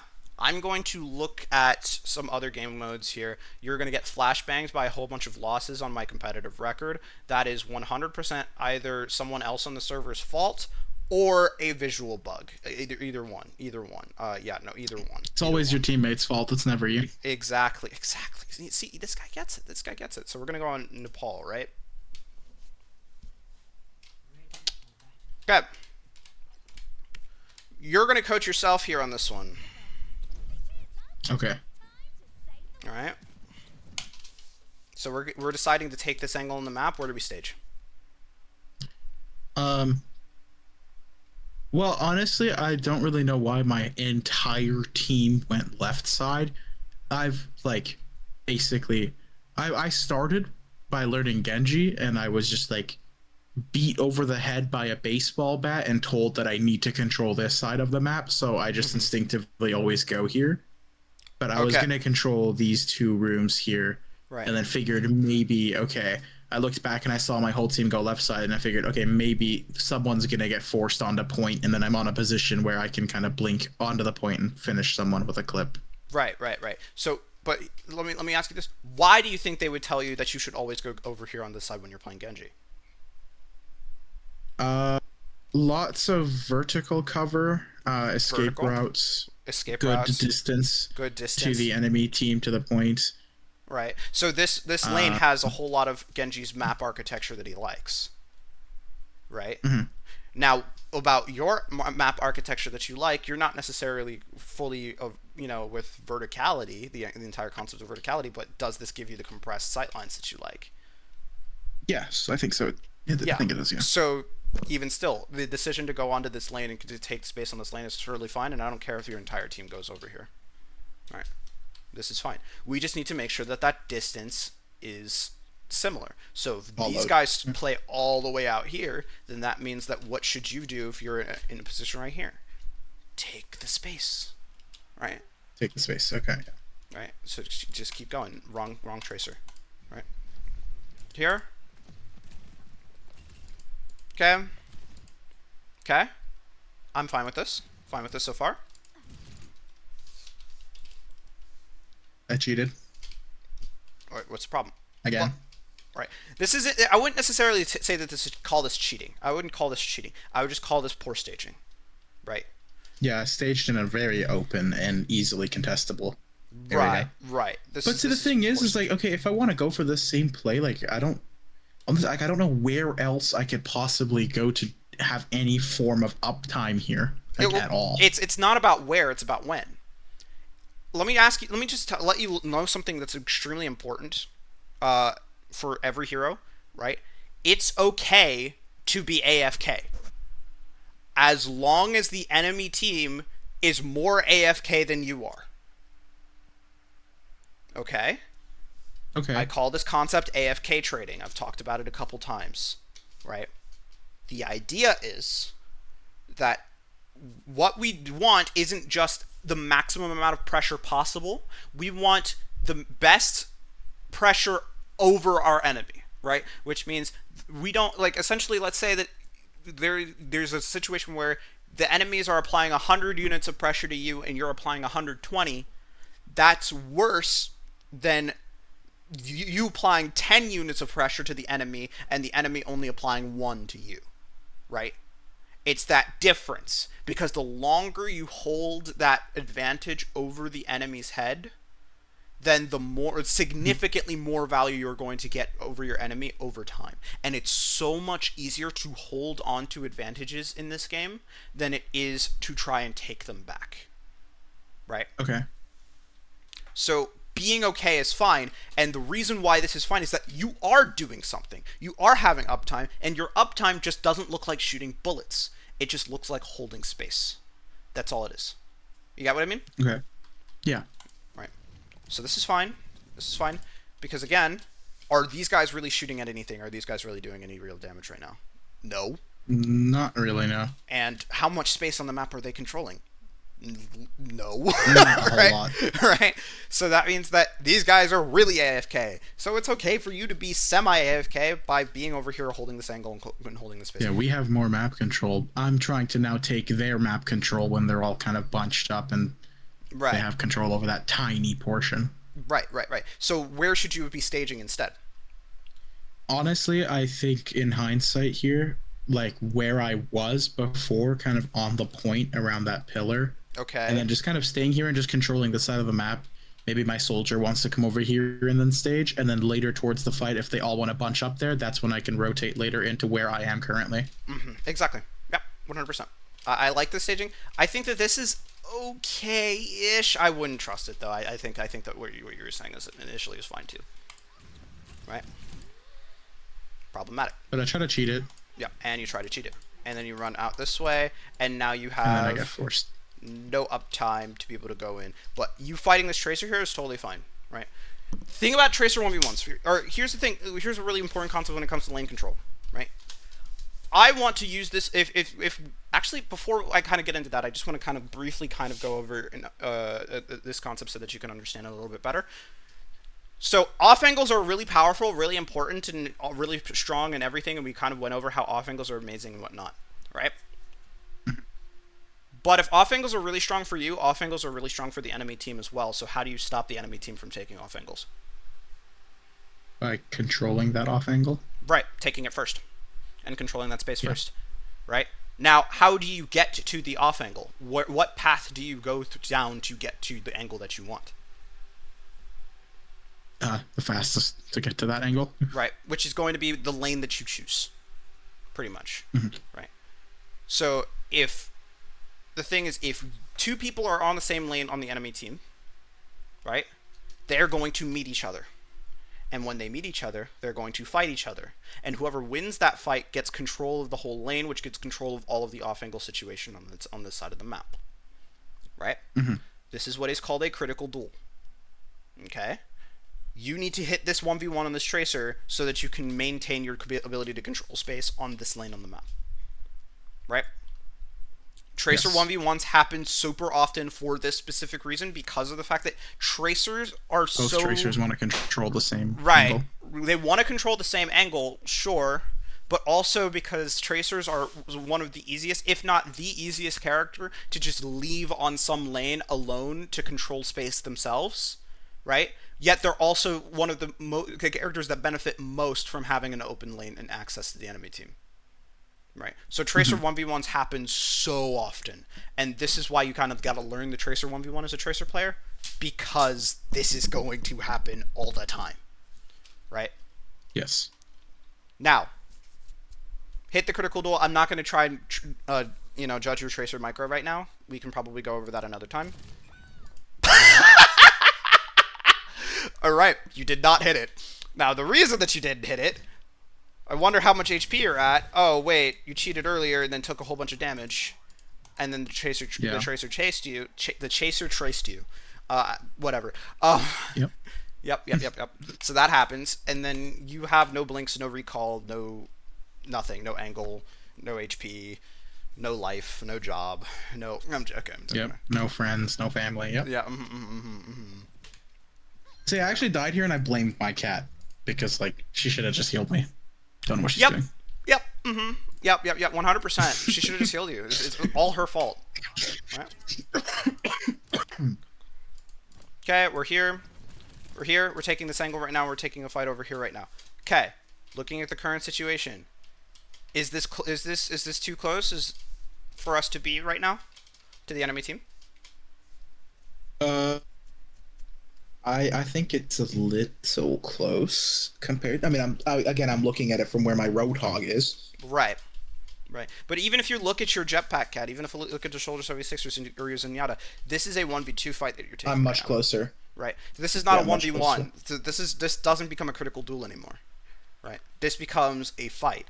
And in a fight, you want to make sure that you keep that distance. Right? Now, Cheated. yeah, there was no chance you were going to be able to finish that kill. And you had no information on who was coming through this side. But, this is probably not going to be that bad. Right, because you set up the angle earlier. It's always funny, because when you actually set up your angle earlier, when you do cheat, where does your recall position go back to? The angle that you had already set up that was already good for you. Huh, yeah. It's kind of funny, kind of interesting. Okay, they're here, they're chilling here. Realistically speaking, if they leave the angle, then you should kind of go back to the angle and you should fill the space again. Right? Now, you don't really know exactly where they are, what the heck is going on, but if you see them kind of start walking out to spawn over here this side, then you should probably be trying to fill the angle again. Right? Just don't. I tried it. Yeah, just don't. You tried this twice, by the way. I know. I tried. I wanted to see if I could do it. I know. But at the same time, why would you be here? I don't know. It looks cool. Okay. I like that answer. W answer. Okay. So I genuinely have no reasoning to be there besides like maybe this is where my hit scan brain takes over because it's like all vertical off angle need to be there. And It's the Sojourn Plague. I'm telling you, it's the Sojourn Plague. right now, it's really funny that you say that because if you're a hit scan, what's the advantage of staging on high ground? Why is high ground so powerful? Because you can choose when you want to peek out, and you have a form of cover essentially wherever you are, Uh, and you mhm. also have bigger and better sight lines. Okay, sure. All of the small stuff, but you can get something like that from back over here, right? You can get something like that from like over here, right? Like you can choose when to It's peek. also You have harder to larger clear sight you. lines. Ooh, we just said something about harder to clear you. Okay, what determines how easy you are to clear? Well, there's no real route to get to this spot specifically unless you go all the way back into spawn. And Okay, also looking at their comp, they have zero verticality besides besides the cat, maybe the Sojourn or besides the the cat, cat. right? But like we talked about it, right? What was that big concept that determined how easy you were to clear again? Starts with the D, Distance, right? So if I'm shooting at the enemy and the enemy's like say right here, what's my distance from the enemy? mid range, I'd Right. say. So but Mid to close range. what's the enemy's distance from me? Um, I'm not getting where you're getting at. I mean, it's like harder for them to clear me because they Right. can't really get to me while I'm here. Right. So if I wanted to get to the enemy, I do Yeah, this. I can If drop they down, want to get but to they can't me, walk up. they Yeah. do this. So with high ground, my distance from the enemy is not the same as the enemy's distance from me. It's a cheat code. It's a cheat Mhm. code that allows you to stage in aggressive positions wherever you want because the enemy just can't get to you without having verticality. Now, they're going to have verticality, but for a majority of heroes, despite a couple of the Japanese, they have to use a cooldown still in order to get that verticality on you, which is still impactful because they have to burn something to get to you, right? Yeah. Now, this is the kind of the key idea when it comes to high ground. People keep saying high ground is powerful. People talk about cover and vertical cover and yada yada yada blah blah blah. No one cares, right? What it really means Mhm. is it's a distance cheat code, right? And that's the key reason Yeah. as to why it's powerful. Those other things are important too, but mainly distance makes it so much easier to stage in positions that are closer to the enemy team that you would want to be in, right? Mhm. But you wouldn't be able to be otherwise, right? So let's say if I wanted to stage against the enemy team like right here right now and they didn't have a jetpack cat, right? I could sit up here and then they can't reach me, right? And if my team was a little bit closer, then this would work. Now, right now, I'm technically closer to the enemy team than they are to me. So than they are to my team, right? So it means that like, okay, technically speaking, they could take all of the time to rotate all the way around and clear me out if I was up here, right? But you can kind of see the Mhm. principle, right? I see. Yeah. I'm kind of creating a set of notes about the staging principles. Right. So Okay. it was distance, which is proportionate to the enemy from your team, Right. and then it was avoiding poke damage, Mm-hmm. Right. and then Well, mainly if you were going to say avoiding poke damage, what I would generally say is put it into these three categories: distance, map yep, architecture, and angle. Right. I would map put it into those art three. Right. and angle. Right. Okay. Those are the three categories of staging. Okay. So to describe map architecture, you would say Space complementing like effective range.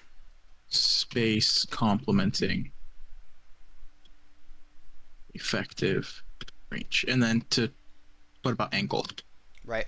I would say controlling alternative space from your team. So controlling different sight lines. Alternative space from your team. Right. Okay, perfect. Thank you. So Right. I was writing it down because it's like the key Mm-hmm. things that I cheat on. Right. And I kind of will go over a lot of a big majority of the larger concepts again later. But again, Yeah. they're kind of moving out this way. It's gonna be nice if you kind of just like stage here, and then we can go and hit them in the back as soon as they get back over there. Right.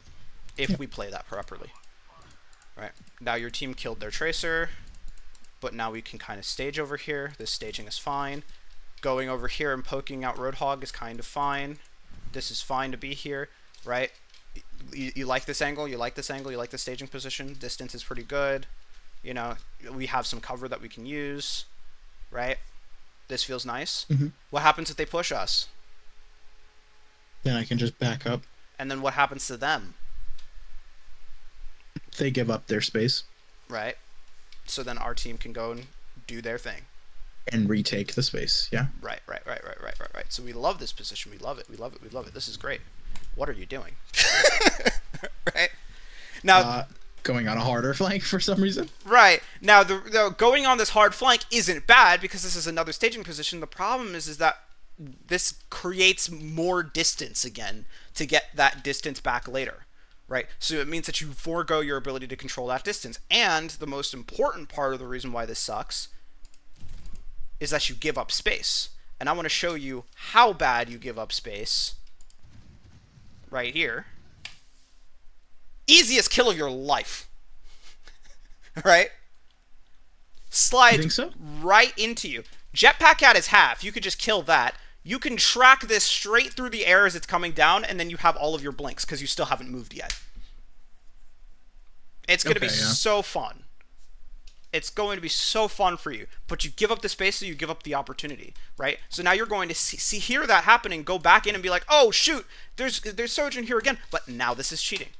Fighting for the exact same space that you had before is now cheating because you didn't give yourself enough proper time to set up or dealt the pressure that was necessary to be able to keep the space. So now you're retaking the space, and retaking the space is going to be always harder than keeping it. Now you got your recall force, you get pushed out, and now you have to blink out of the space entirely. And now I'm on a really shit angle. Right. Same things. This is cheaty. Close your eyes. Eyes were already closed. Okay, I thought you were. I thought I pulsed. Okay. No. Actually, I know what I do with my pulse bomb here. Okay. Tracer goes onto this angle. Whatever. You're here to be able to shoot at the tracer. But what's the problem at the bottom of your screen? No recall. No recall. So this kind of sucks. And health disadvantage. Right. You got your team to help you. Still a little iffy though. You hit the stick at least this time. And honestly, I was proud of myself. Feel like this was reasonable in order to kind of cheat here. And one of the key signs as to when something's going to be reasonable to cheat is when you have both recall and pulse bomb. Because once you have both recall and pulse bomb, it makes sense to kind of blink in, go for the pulse bomb, and then recall, because at that point you can get an early free pick if you see a good opportunity to do so. And they were caught in a small, tiny room, so it made it really, really easy for you to hit this pulse bomb. So that made sense. Okay. But now you just need to wrap around the angle, and then just shoot people in the face when you see them. Okay. Nice. Didn't have to use the recall. I do not believe you had to use the recaller. You just blink over here. But again, the recall behavior is just heavily ingrained into your system right now because of the fact that you cheat so often. Okay. And congrats. Meant to do that. All right.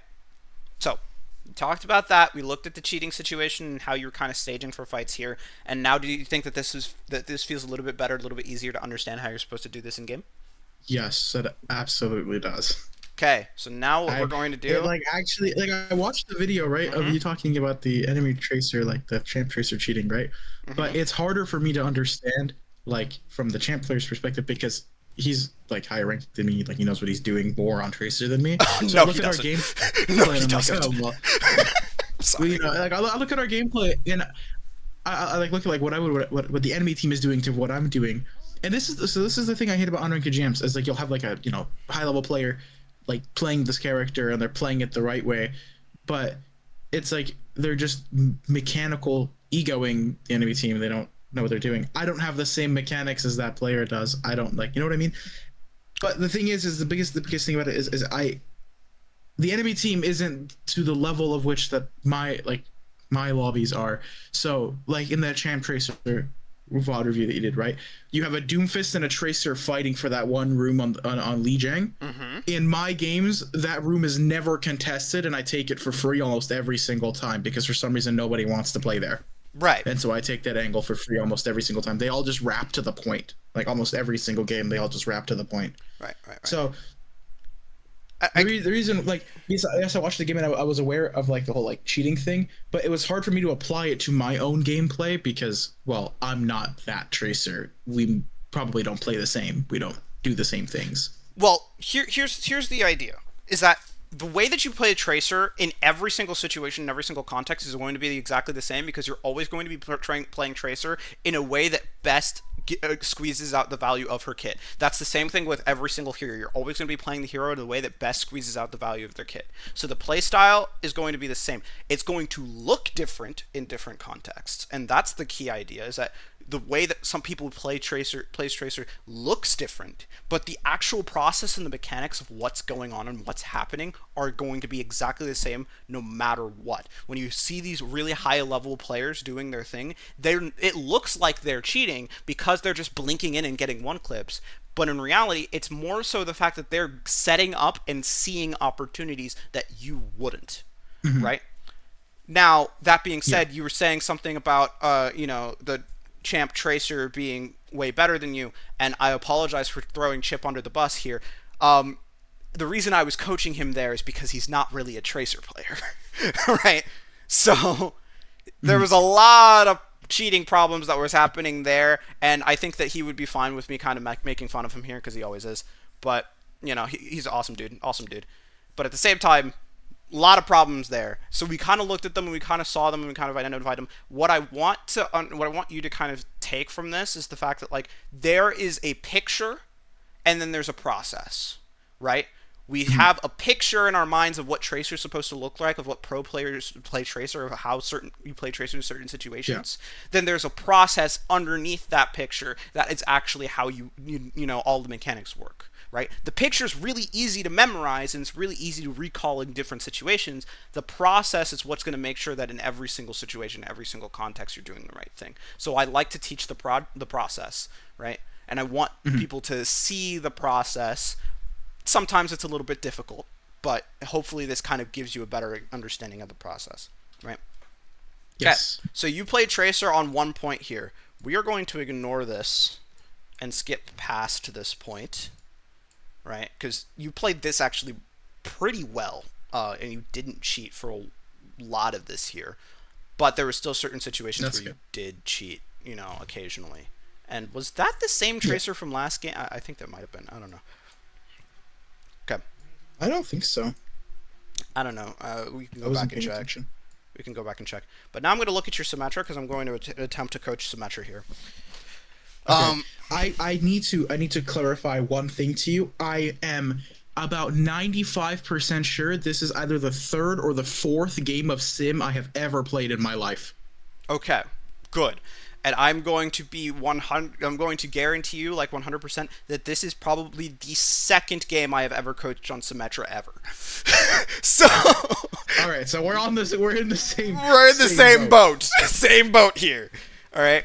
I'm going to attempt to close your. Yes. I'm not to close. To coach your Symmetra. Right. But I'm not going to be using concepts that are incredibly different from what we talked about earlier.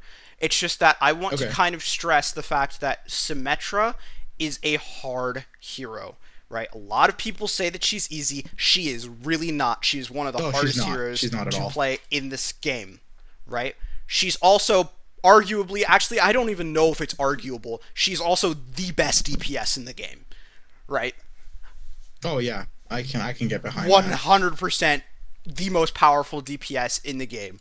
I've been scouring my brain for finding different alternatives.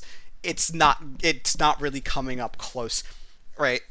She's super strong in many different facets.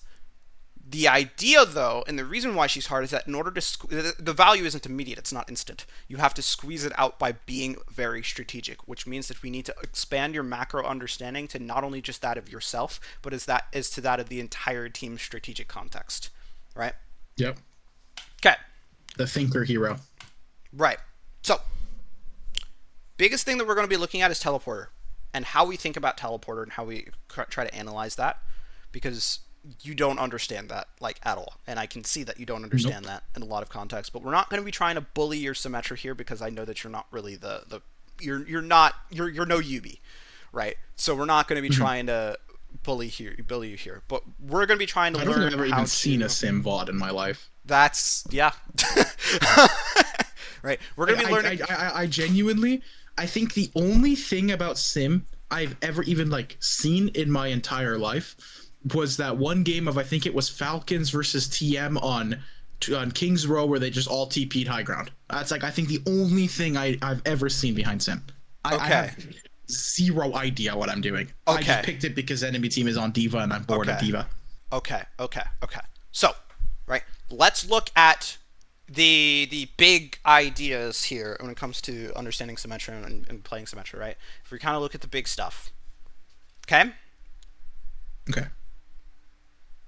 or actually more specifically, the more macro stuff that applies to pretty much every hero, right?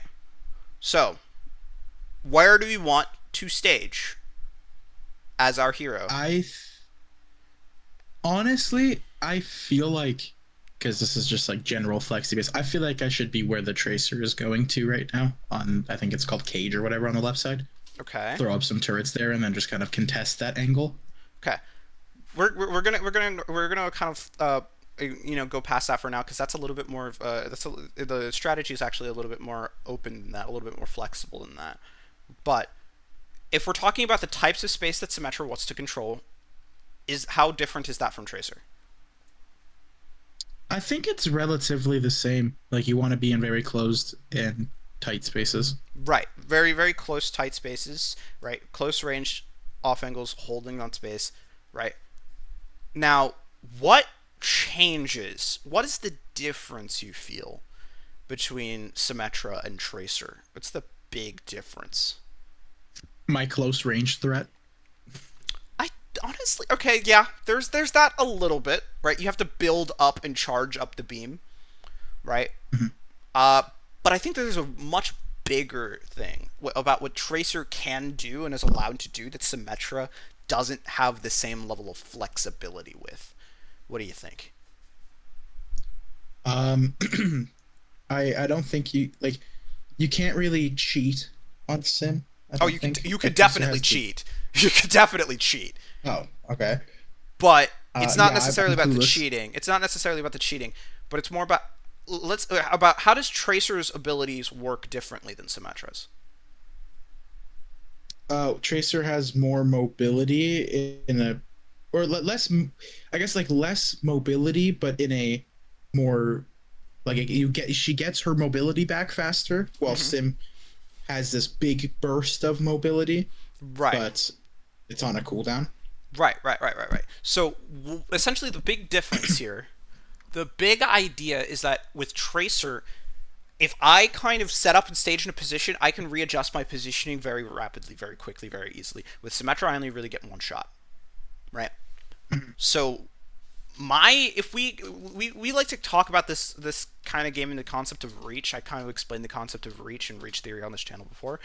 When it comes to reach, essentially it would be like how far our team can extend their threat or their presence, in a reasonable time frame, right? So if it's Diva, her reach is going to be her effective range plus the range that she gets from her boosters, right? So it's going to be pretty far, but then if we were talking about something like an Emre, that reach is only really going to just be, his effective range. Now he can get Yeah. sped by Lucio, so this means that the enemy team's reach is going to be a lot larger, especially Juno as well. Juno's going to give him speed as well, going to be able to speed the rest of her teammates, right? And having large mobility as well, so their reach and their ability to kind of control space is pretty far, pretty wide, right? Yeah, I can. I saw something about reach. I think it was on talking about how to deal with Diva, when you just mentioned like Diva's boosters and whatnot. It's Mm-hmm. like playing out of the booster range. Right. Yeah, 100%, Yeah. 100%. And that is something that you want to do. There's also going to be times where you're going to play inside of booster range, and we're going to kind of talk about that a little bit too. But what I kind of really want to mention here is that what do you think is the reach of your team right now? Um, I think the it would just be the Sojourn's sightline and then the Zarya's beam Right. It's and not going then to be my that beam. wide of a reach, right? Yeah, no, Now, it's not what very. does Symmetra do? Can put your team into their team very easily to close that gap. Okay, They basically transport your reach into their team very easily. so what Symmetra essentially does was when she hasn't used her teleporter yet, she extends the reach of her team dramatically. But the second that the teleporter is used and broken, the reach of the team shrinks dramatically, right? Especially if it's a brawl team, Mhm. right? Or even if you're playing like TPing dive comps or something, I don't know, right? But generally speaking, it's going to be brawl comps because it's going to be a lot more efficient to TP around. But the idea is that Symm kind of increases the reach of her team dramatically, and then after that reach increase, it kind of decreases. But what Symm can essentially do Mhm. is she can create situations where, like, Zarya, where it's like Diva wants to play outside of the Zarya's reach, right? Right. Like these guys want to play outside of the the reach of the rest of your team. Mhm. These guys want to play outside of the reach of the rest of your team, right? Okay. But what happens is that if you have a Symmetra and if these guys are playing split, I can just TP on one of these guys and then clear out their angle, right? You Yeah, get what I mean? yeah, So so especially if I like TP'd on something like the Emray, right? What's gonna happen? Either the Emray is gonna die, or 30,000 people are going to come back to the Emray in order to support the Emray, in order to help the Emray, right? yeah. So when it comes to understanding reach and how understanding you played around reach, I kind of explain to your staging to you with Tracer is your staging is being around the exact same effective distance as your team, right? Sometimes you're going to want to be a little bit further into the enemy team's reach, right? You want to stage oftentimes outside the enemy team's reach and then inch up to closer and closer when the enemy team's reach, when you're kind of getting towards the enemy team's reach. But again, the idea is that you want to be staging outside of the enemy team's reach a lot of the time, especially if you're waiting for your team, right? And you don't want to be in the enemy team's reach when your team isn't, right? But Yeah, the idea is with a Symmetra is that anyone who's particularly isolated can get just TP'd on and then just their position just blown up. stolen from them, or them just blown up, right? So what you really kind of need to do oftentimes is play in such a way, majority of the time, especially if you're playing against a bunch of a single hero with the high reach or a team with high reach, is that you want to play stacked, such that every single time that the enemy team kind of runs onto you and runs over you, then you got all of your teammates kind of available to help you out. But when you're playing stacked, you lose a lot of the map control. So it means that I can take whatever kind of place on the map that I want. Mhm. When you're playing Symmetra, you get to essentially choose what the enemy team wants to do, and you get to choose how your team is able to play around the map. So when the enemy is split to try and take a whole bunch of map control, I can just TP on one of the angles and clear this out and then take it from my team. If the enemy plays Mhm. stacked to avoid getting cleared or killed on their split, then I can just TP anywhere around the map that I want and take map space, right? If I have the map space advantage and the enemy team's playing in a position that they don't want to be, I can just TP my team straight on top of them and we could just blow them up and run them over, right? There's a lot of different things that you can do, but primarily when it comes to your TPs, you want to be thinking about taking and controlling map space first and foremost, right? Then we can think about TPing and attacking people and whatnot. But the idea is mainly to clear space. So what space should we TP to? Where should we go? Well, generally speaking, there's going to be multiple spaces along the map in each and every map type that are going to be extremely incredibly powerful positions. I'll call them power zones for now, right? And these are going to be spaces where you can get a really strong off angle while also Yeah. having it easily insulated by the rest of your team so the enemy team can't rush you very quickly, right? And those Mhm. spaces are generally going to be like, especially as an example for this point, is going to be like playing up here on windmill, right? Playing in cage, Yep. and then it's going to be Cage. your Yeah. team and the enemy team side of backside of point are going to be the kind of the Yeah. main spaces that we want to think about and we want to try and control on, right? So Yeah. if I kind of hold on, let me do this real quick, and let me try and see if I can, pen this out, right? Yeah. So, hold on, pen this out here, right? So, this is going to be one space. This is going to be another space. This is going to be another space over here, and then this is going to be another space over here, Yeah. right? Yeah. Now, what we kind of want to do when it comes to Symmetra and when it comes to her TP, right, is we want to look at the different spaces on the map and we want to choose the position that we can TP our team to be the strongest position that we can, but also the easiest to, the strongest position that we can for our heroes, but also simultaneously speaking, the easiest one to kind of claim for ourselves, right? Now, your Mm-hmm. team already kind of controls, this backspace over here, right? The enemy team is really Yeah. controlling their space on their side of the point, and Tracer is taking cage, right? What we can do is we can TP over here to take Tracer staging off of cage, right? Or what we also could Yeah. do, or really TP to easily, windmill. TP to windmill and get Yeah. our speed and take the space out here. This would be more of a TP where we're just kind of going and rotating to another position, rotating to another one of those zones on the map, right? And this is going to be a situation in situations where we don't have a significant advantage over the enemy. Now, say we did have a significant advantage over the enemy, and the enemy was in a disadvantageous spot, like if this position over here wasn't that great, then we would just TP straight on top of them and then kill them, right? Yeah. 100%. Or if we are getting pushed outside of all of our positions, then we can kind of like TP back and TP away, right? But when you think about TP, we're going to be thinking mainly about what positions on the map matter and are important to us, and how good is our positioning on the map currently. So we're chilling here and we're TPing over here. We decide to throw a TP down over here onto this space out here, right? Is this a bad TP? Uh, where's the diva? Out here with Tracer. No, this is not a bad TP. I don't think. No, this is not a bad TP. We can just rush this, take this side of the map, and now we would have controlled this backspace over here. We would have controlled, we would be able to control windmill, and we would control this space over here on the map. So we would have significantly better map control than the enemy team, Yeah. as well as being able to force out Lucio and Emre, and also maybe potentially get a kill. This is great. I think that's a good kill because look at where my Zarya is. Like there, she's Right. in position to execute something. Yeah, she's in position to execute something. This is a good position for you. And also, is this a good space for you to control in terms of like your effective range? Absolutely, I think so. Yeah. Right, absolutely. So then why the heck do you TP back? Right?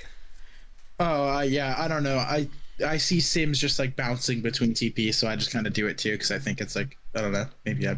Yeah, I yeah. just do it because they do it. That's the picture talking and not the process, right? Where we see this thing happen and we're like, oh yeah, no, that thing happened, so then this would be great. Why did I TP back? I mean, probably because you just saw the Sims TP back and then you're just like, I don't know how to play Sim, so I'm gonna just try something and see if it works. Yeah. Right. Pretty much. That sounds about right. Yeah, and this Hey, is but great. we DMAC Diva. We do DMAC Diva.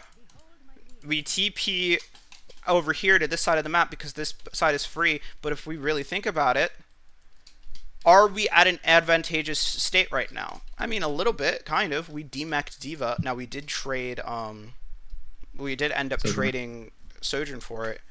But we do have res. we do have a res, and we do have a Diva DMAC, right? So, right now, we do want to think about taking space on the map, but more importantly than that, we can also try and see if we can force a kill here because there's not going to be much threat, especially because the Diva was the hero with the major reach on the team, right? If we try to kind of force a TP onto Diva right now, nobody's going to be able to come up here to stop and to support her, and then we get control over Windmill, and then we give Sojourn this angle once she gets rezzed, right? If we want to force damage onto Emre, we want to just kind of force Emre out. Like, we totally can do that and then TP us all here and then kind of take all of this space. TPing back here doesn't really necessarily put us into a position where we can immediately press our advantage, right? So I wouldn't necessarily think it's the best option, but it's not horrible. Problem is that you're TP bombing right now, right? Which is okay. Yeah. It's cool. but but TP bombing isn't necessarily something that you would want to do just throwing a TP out somewhere and then just putting turrets down, right? Because these are going to get destroyed pretty quick. Now, what TP bombing does allow you to do is if you're trying to like burst a target down, you can TP them. You can use it. You can put some turrets down, TP them, and go in with the TP to try and kill the target. That's going to be cool, right? So if there's something isolated that you can kill, then sure, you can force that, right? But TP bombing right now is just like not going to be great unless you TP in actually and trying to use it, right? Say, okay, so Tracer holds the space. We're kind of stuck inside of this room right here. We don't have map control, so what we're going to do is we're just going to put a TP down here because the enemy team is playing split, so we can just take whatever space we want and rotate to whatever space we want. We already control this space right here on this side of the map, so we're going to try and see if we can control another one on the side of the map, right? Good TP, good damage, right? Good turrets, shooting down, shooting, Juno here. Good job, right? If we look at the map space, we kind of look at our ability to kind of control the map here, right? We started getting walked on, we started getting pushed. Zarya got to Emre, right? You killed the Tracer. Baby Diva's out. Zarya dies, but we have people coming back from spawn, so we've essentially cleared people from here. We've cleared this space out, and now we're just going to go and clear out the rest, right? So we're just going space to space to space at this point. All right. Okay. Now, staging. Where is team? Where are some of our most impactful players right now? Coming back from spawn. Coming back from spawn, right? So do we want to take a fight out here and open this space right now? Probably not. Probably not, right? So if we kind of look at the position that we're currently at right now, right? Is this a decent-ish staging position-ish, kind of ish-esque? Not necessarily. I feel like I'm a little too close. Also, I don't really have the opportunity to find anything here. I feel like maybe I should just set up in cage and just chill until my team comes back, and then I can look for something after that. To be honest, though, if we really look at it, like, your distance is pretty similar from the rest of the players out here. You're playing outside of the enemy team's reach. You're going to probably be running back and then controlling cage later anyway. Right here is just putting yourself closer up so that if anybody does come over here, you're going to be able to do something. But this just doesn't necessarily feel that strong right now because of the fact that your sight lines are so limited, and this doesn't really complement your hero because your hero wants to be able to shoot from those longer ranges as well as, shooting at closer ranges, right? So this doesn't give you the sight lines that you want. Now, we could potentially position up here and then just drop when the enemy team starts getting close, right? I think I do that some point in the game, yeah. Right. Not yet particularly, right? Yeah. Okay. But like we TP out. Right, and we just try to, but like we're still here. We catch Diva, so this is still good. This is still fine. Okay, then we TP up here, push people out. This is fine. This is fine. This is fine. This is fine. This is fine. Now, what 3 spaces do you think matter the most in this kind of space right now that we're in?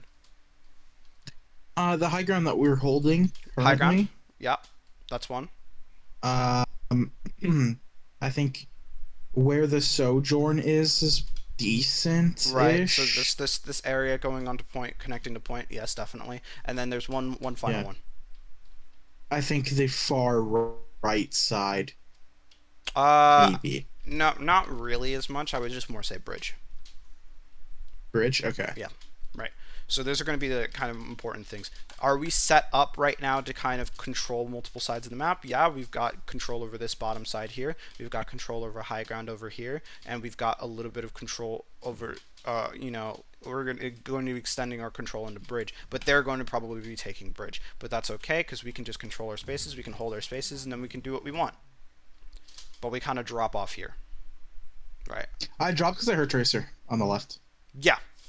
You know what you can also do? It's just shoot Tracer. Just go there. Right. Yeah. And then now you're going and taking your TP up here. You lose the opportunity to kind of shoot at people as they're coming through here, like beaming down on this D.Va over here, which would be extremely impactful, right? Supporting your Zarya this way. So now you've weakened our control of one of the most impactful spaces, and then, you know, left the other one to kind of rot. So we're going to probably be running and leaving eventually anyway, right? And then you die for it. Get res. Yeah, but then we just die either way. Okay, I want to kind of speed run through this. I my mercy for that. Of course you did. Right, we won that somehow. We go take this back up here. Okay, it's fine. Like the turret positioning, think it's fine. This is great. This is great.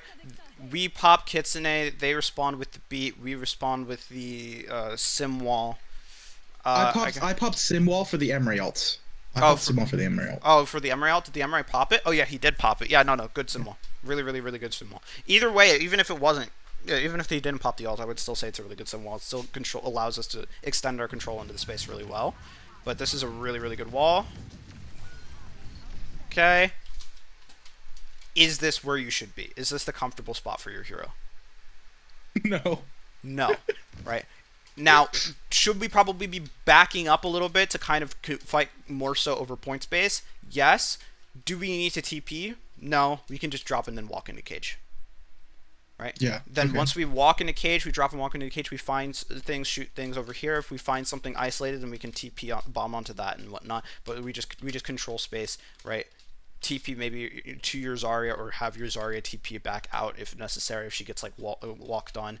But all we need to do is just really just focus on our control of space right now. What space are we controlling? Where are we going to place the teleporter to kind of extend that control over space and spaces that the enemy isn't covering? Right. And this does not. I go up here because on Genji I sit on the top of this building, so I was like, okay, Symm is a flex DPS. I'm gonna do the exact same thing and see if it works. Yeah, no, but again, it's not about flex DPS, it's about the map architecture that's beneficial for the hero, and Genji likes verticality because he's a vertical hero. Symm kind of can like verticality, but she's not really a majorly vertical hero, so that space wouldn't work that well for a Symm. That works good for a Pharah, right? If you're playing Pharah. Or an Echo. Echo, I think it might be a little bit close for Echo. It could work for an Echo, but... Yeah, no, but at the same time, it's like it's gonna be it's similar, you know, to it's gonna be similar. Those are gonna be a lot more similar to Genji than Symmetra is in terms of the spaces that she wants, right? Symm would be a lot more similar to a Reaper. Okay, and how she wants to control space. Good to know. Right, shoot this, push this out. Right, this TP I really like. Because now it baits people to shoot at this, but then it jumps over and skips over to start controlling this space out here, which they are leaving completely open. Alright, they pop the Juno ults, and we just sit, chill, take point space, and control map. And have fun. Okay? Alright. Okay. Going on to here. Running this way, controlling this space out here. Okay, 4 spaces that now there's 4 spaces that are going to be most important for us to control here. Which are those? Where the Lucio is, where the Tracer is on that side of the map on the Mega, the so Kosa Mega bridge, right? Kosa Mega, the little bridge on the right side, and then where we are. And closed lane, and then both sides, both team sides of point. Right. So controlling each of these spaces is going to be extremely important. We're going to look for isolated targets. We're going to look for free space, and we're going to look for advantages for us to push. Okay, we like this. We're controlling this. We're controlling this. This is fine. Uh-oh, but they start forcing us out, and they start controlling our space. Right. So what can we do? Wrap around and look for a TP. Right. What space is free? Back here. They're back. Right. Yeah. Like we could probably like hit the TP like more like towards the side or up here, and then just TP back here and just control the space out this way, right? Put some turrets down, deal some damage. If these guys push back for us, then before our TP breaks, we can TP back out this way. But then that's going to allow my team to start pushing through, walk up the space this way. Okay. Right. Well, okay. I see now. You use your TP to take spaces that the enemy enemy gives you that you normally wouldn't be able to reach on any other character. Bingo! I understand now. I see the principle. Right. Yeah. This venture thing is going to be your biggest pain in the rear, right there, right here, because this controls the spaces that you want to control, right, as well as Mhm. forces you out of your teleporter. And the thing is, like, it's hard for you to deal damage to this significantly because you'd have to take time to charge up your damage, whereas Mhm. that thing does not. So, Yes. congrats, you got bubbled, and you got Mega Pack, and you got Kiriko pocketed. If you literally just didn't get any of those things, you probably would have been dead. I'm probably dead there, yeah. Right. Now, I don't really like this TP that much. It's nice-ish to do some damage, and it's a good bait if they're trying to, like, push into you. But right now, what you realistically need is some map space, because you guys are not at an advantage right here. So what map space is comfortable for your hero is being lightly guarded that you can just take and bomb from somebody right now. Um, honestly, if I had to say, either where Tracer is, that right side, or the top left of Okay. the screen.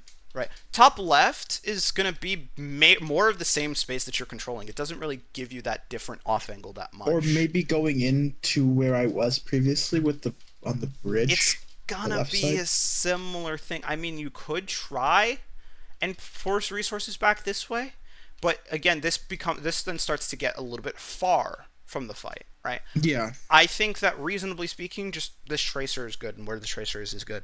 You just bomb the tracer, push the tracer out, and then use this angle, and then hold it or run away when you need to. that's where I should have TP'd, you think? Yeah, probably. Me with my all of my experience on Symmetra. Yep. Right. Okay. But again, when it comes to these TP bombs, right? If you're not TP bombing to actually like try and get like Okay, a only specific do it kill. on an individual target that's isolated. Well, you can do it on multiple targets if you're going to TP through it too, but the idea is Yeah, this is that's kind of something to pointless. bomb and kill somebody. This is not something to just chuck out there because I'm not doing damage right now. Yeah, I should have probably TP'd to the right side by the Yeah. mega Okay. because that space is now uncontested. Okay. Push that. Push that. Things just keep coming to you. It's fun. And then this TP by yourself sucks, but the thing is your team has the ability to take it too, and this allows us to kind of walk in and easily clear the space, which is fun. So we have the advantage. So we have all of the advantage right now. These guys are running away from us. We TP in so that our team can actually kind of walk in on that and close that advantage in. Good. Strong. Right. Okay. What spaces matter out here where we're taking the fight? Um, right side probably. Okay. Right. Maybe the high ground. And like above Sojourn, I like to stand there a lot because it's I like wouldn't say it kind so. of breaks their necks. It's going to be way too close Um, for Winston and Juno and Lucio. yeah. I think where Kiri is as well is good. Right. This general area over here on the map. So right, Yeah. left, and then back Left. here. All right, back Yeah. here. Right. Okay. Those are going to be the important impactful spaces. Right. Which one can you take right now that allows you to Upright. like or yeah, this is right direction, right? Yep. Dyslexic. Okay. Right. Okay. I'm assuming this is right. Yes. Right. That's what I, yeah. Right. Left. Left. Right. Okay. So no, you jump Left, over right? here. Jump over here. Just don't even use the TP. Just jump up here, walk up here, put some turrets down, control this space, and then maybe TP out if necessary. Right. But the idea is Mhm. just controlling space right now. Okay. This is okay, but because we're not really there, we're not in a position to be able to deal with this tracer. Doesn't even matter because we weren't really going to be in an exact position to deal with this tracer, but we can shoot at her from here, whereas we can't Yeah. really do the exact same from over here. I don't think that this is a good idea to kind of push back the tracer. Just focus on the fight that's out here. She's just walked outside of your reach now, so worry about this. Right? Okay. She's going to come back Not my job. eventually. Yeah, she's going to come back eventually. Once she comes back, then we deal with her then. Nice shot though. If you have nothing else to do, then that's a good idea. Hit the shot on the tracer, force the resources, or force her to take more time, right? Push out the Winston because now that tracer's desynced. This tracer is screwing up even harder than you were, right? This is just iffy because of the fact that you weren't paying attention over here and the teleporter came out way too late. But this is good. We're controlling the space. Yeah, no, and it worked. I like the Symm wall. Right? And then we hit the grab and then we just start winning games. So your gameplay, your Symm gameplay here has been pretty good, probably because you're just having an understanding of positioning of where you should be playing on flex DPS in general, being those closer range spaces, right? But so far, so good when it comes to your decision making here on Symmetra for, you know, your few times playing her, which is nice. It's not perfect, but better than nothing. Yeah. Okay. Glad to hear that. Nice. Again, I only picked this hero ever against Eva. I'm so sick of that fucking character, dude. Defense Matrix needs to be removed, bro. It's too fucking cancer. I don't know. I can get into my personal opinions on Defense Matrix another time. But right now we're just looking at this. This is just the Winston's just really far, so we should probably be focusing on what's right in front of us, right? Like, kill this. If we're going to kite space, like, it's totally fine to, but just focus on the thing that's in front of us and shooting at us first before we start looking at shooting at Winston. Because now we're just going to take a whole bunch of damage to that, and then that's not going to die. Right? It's just like, I just turn around to shoot shields because I can reload my weapon doing that, and I feel like I can just, like, burst bubbles really easily. Right, but what's more impactful, the bubble that's just standing still or the moving, living, breathing guy that's shooting you in the face? Right? Probably the moving, living, breathing guy. Yeah, 100%. Then here, teleporter should be out immediately because we have no advantage. We have no way of securing the advantage. There's no other spaces that we can take right now. So TP out right now. We come back in later. But you want to make sure on Symmetra that you're putting the TP out before all of the damage starts getting hit with you in the face because it takes some time for the TP to activate. Right? Right. Okay. Your team kind of gets a little cooked. Whatever. I don't like these turrets here because they're not going to be coming through this way. Our goal is to be pushing into them. So you might as well save the turrets for something else. You could put one turret down just in case, but... I feel like maybe TP bomb on the soldier here would be pretty decent, no? Right. Their monkey just goes in and kills himself, and then you just get deleted by a Helix rocket. Honestly, yeah, I don't know what did that. Like, yeah. How much health was I, like, a frame ago? You weren't even... You were like 152. And you just got hit with, like, Lucio shots, and then Helix rocket. And I don't even think the Helix direct hit you. Sure. I think it hit the Sojourn, and then it splashed on you. I'm not entirely certain, though. But at the same time, like, this is just, like, kind of get healed for a second, and then wait before we go kind of, like, peak there, because the timing for the peak was really poor. Especially the fact that you were going for the shot as opposed to going for the immediate TP. I think that the TP location wasn't bad. The timing was pretty poor because your Zarya is not back yet. We wait for our Zarya to get back, then we can TP over here and then bomb this space. Why did we bomb this space? Because, again, they don't really have the comfort of being able to control this. You're going into the effective... this thing right here and this thing right here, this is not their effective range. This is our effective range, though, so we can just completely delete them and remove them from the space. Right. Then we can deal with the Tracer and the Lucio later. Okay. I gotcha.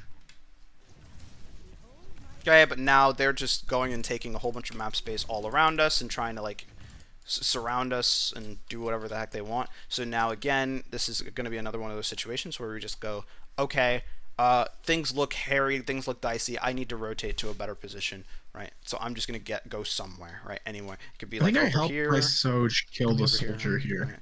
I mean, sure. Do whatever the heck you need to do, but you're just don't stand out in the middle of everything, right? Okay, that TP wasn't necessarily the greatest, but you know, this feels a little bit better. We just wish we would have had TP now, right? Symm wall kind of makes sense, but again, your team just gets cooked because these guys get into your backline, then your backline's just not able to live anything right now. because you just get they get all of the staging for free, and then once the dive is like well staged, it's just over. You need to clear the staging of the dive first before the dive actually goes off. Mhm. Right. So now this just sucks. You need to just get out. Right. Right. Now we still take this, and we even get a pick off of this. This is crazy. Push in, take space here. Good job from your freaking team. I don't even know how y'all do this. How y'all make this happen? This is a 1v what? This is like a 3. You only have 3 people. You only have 3 players right now, but just you, your Zarya and your Mercy hit a 1v4. I mean a 3v4 because the soldier kind of threw. And then these guys do absolute air because they just don't jump you. They just decide to jump everyone else but you, which is so strange. But I mean, hey, I mean, if it works, it works. And then we got point. Okay. So now that we've won game. Defeat. Okay. Now that we've won game. Can I find a wall? Yes, a wall. All right. Time for everybody's favorite time of all time. You know? Okay. Yep. Right. So, 1, 2, 3. Give me 3 things that we can practice from all of the things that we've said today. I know we said a lot. Give me 3. Keeping my distance proportionate to the enemy team. This is my team. I'll just talk about staging for now. Okay, staging. The principles of staging. Right. We can break that down a little bit more later. But what's another thing that we kind of talked about? Holding my angles. You know, okay. It's being okay to AFK. That's another big thing. Okay. Okay, so holding angles. Right. Give me and then taking critical positions on the map. Okay. Like more so Symm specific with the TP, but you know, like using your teleporter to get you or your team into positions that are crucial to hold. Right. So Symm TPs. Mm-hmm. Okay, we can look at all of these things, and the reason why we can look at the Symm TP individually is because the staging was just a big thing. Okay, so again, let's list them off. What are the 3 things that we need for good staging on Tracer? Distance. Right. Distance. Same distance as T. What's the second thing? Controlling alternative space or angles. Angles. Right, and then what's the third thing? Map architecture, so space that complements your effective range. Yep, map architecture. Man, we got through that one fast. Let's go. Right, now when we're talking about holding angles, this is essentially the don't cheat thing, right? Okay. So let's kind of break this down of when we're going to hold angles. When do we not go in? When do we want to go in? We don't go in when attention isn't being drawn by another source.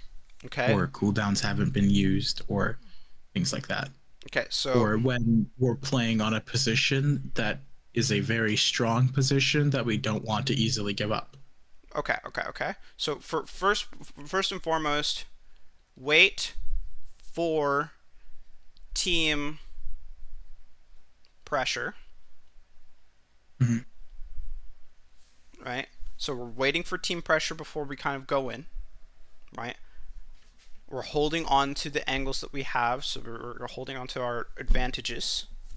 Right? So I'm just gonna put hold advantage.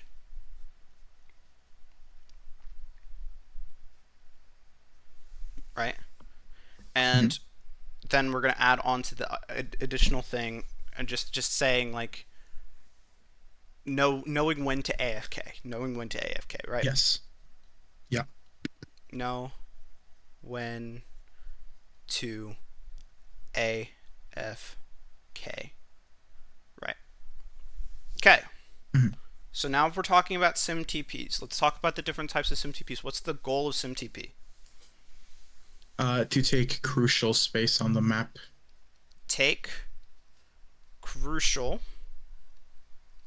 space on the map, right? So what are Mhm. the I'm gonna put over here just power zones, Yeah. right? Okay. So we're gonna take all of the really incredibly important spaces on the map, and what defines which spaces I'm going to take? Map architecture. Well, yeah, map architecture. We're gonna do that's true, but like, which specifically of the different map architectures that are gonna be beneficial, which ones? What decide? How do I decide which ones are gonna be key for me to teleport to? The ones that are least contested. Okay, so take open Open. Yeah. space, or I'm instead of saying open, I'm gonna say free, because sometimes it's not gonna be completely open. Sometimes there's gonna be people on it, but Yeah. take the space that's free and easy for you to contest. Actually, I think easy should probably be better to say than free. So easy. Take easy space. And then last but not least, right? When are going to be the times where you're going to be TPing directly onto the enemy? Sorry, say that again. One of the times where you're going to be TPing directly onto the enemy, even if they're all stacked together. When your team, when you want to utilize your team's reach, like if they're out of your team's reach and you want to Right. get your team into somewhere where they can take advantage of their reach. Okay. So we want to push into them with team advantage. Yes. Right. Push with team advantage. Let me hold on.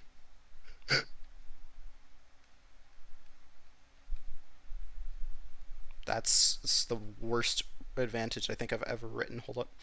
You could just abbreviate it with ADV. I need to do this. I must. Okay. Right. Okay.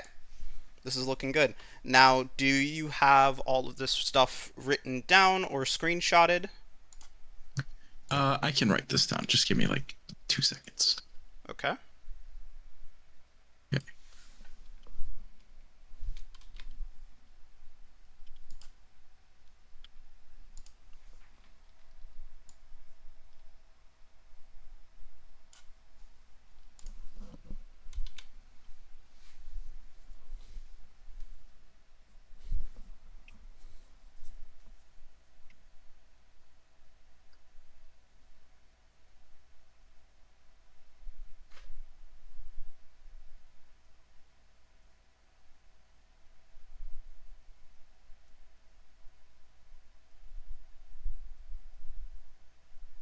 Okay, got it. All right.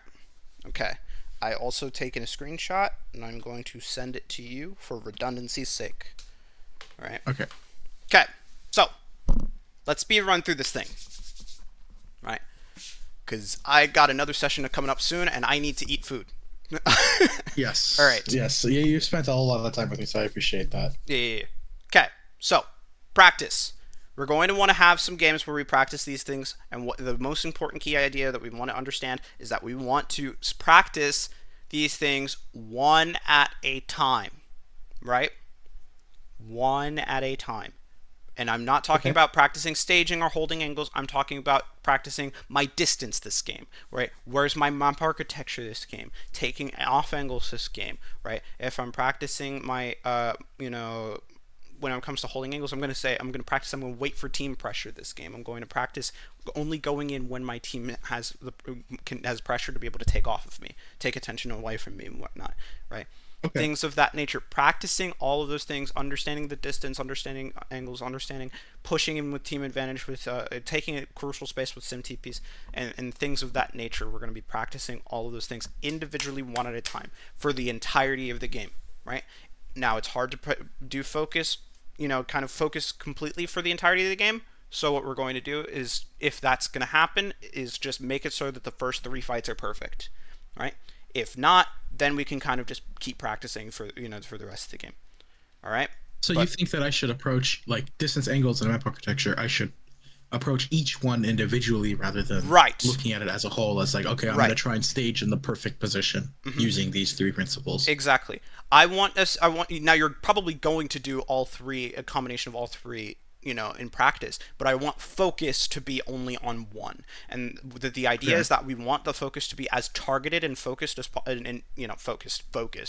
But we want the focus to be as targeted as possible, so that we can have as much efficiency in terms of building this one in particular, aspect of your gameplay as much as possible, right? Okay. And just little disclaimer, when you are practicing these things, you will suck. It is okay. We are putting all of our mental bandwidth, our free mental bandwidth, into focusing and building on one particular concept at a time. Yeah. Of course, we're going to be losing out on a lot of the other concepts as well in the Yes. meantime, in the interim. But at least the more we focus on it and the more we try and practice this one thing, is the more we kind of reduce the amount of bandwidth that it takes our brains to use when we're trying to execute on this Yes. subject, right? Okay. Don't Now, want to. I don't want you one to. quick Oh, question. yeah. You're gone. How do you think I should approach practicing this?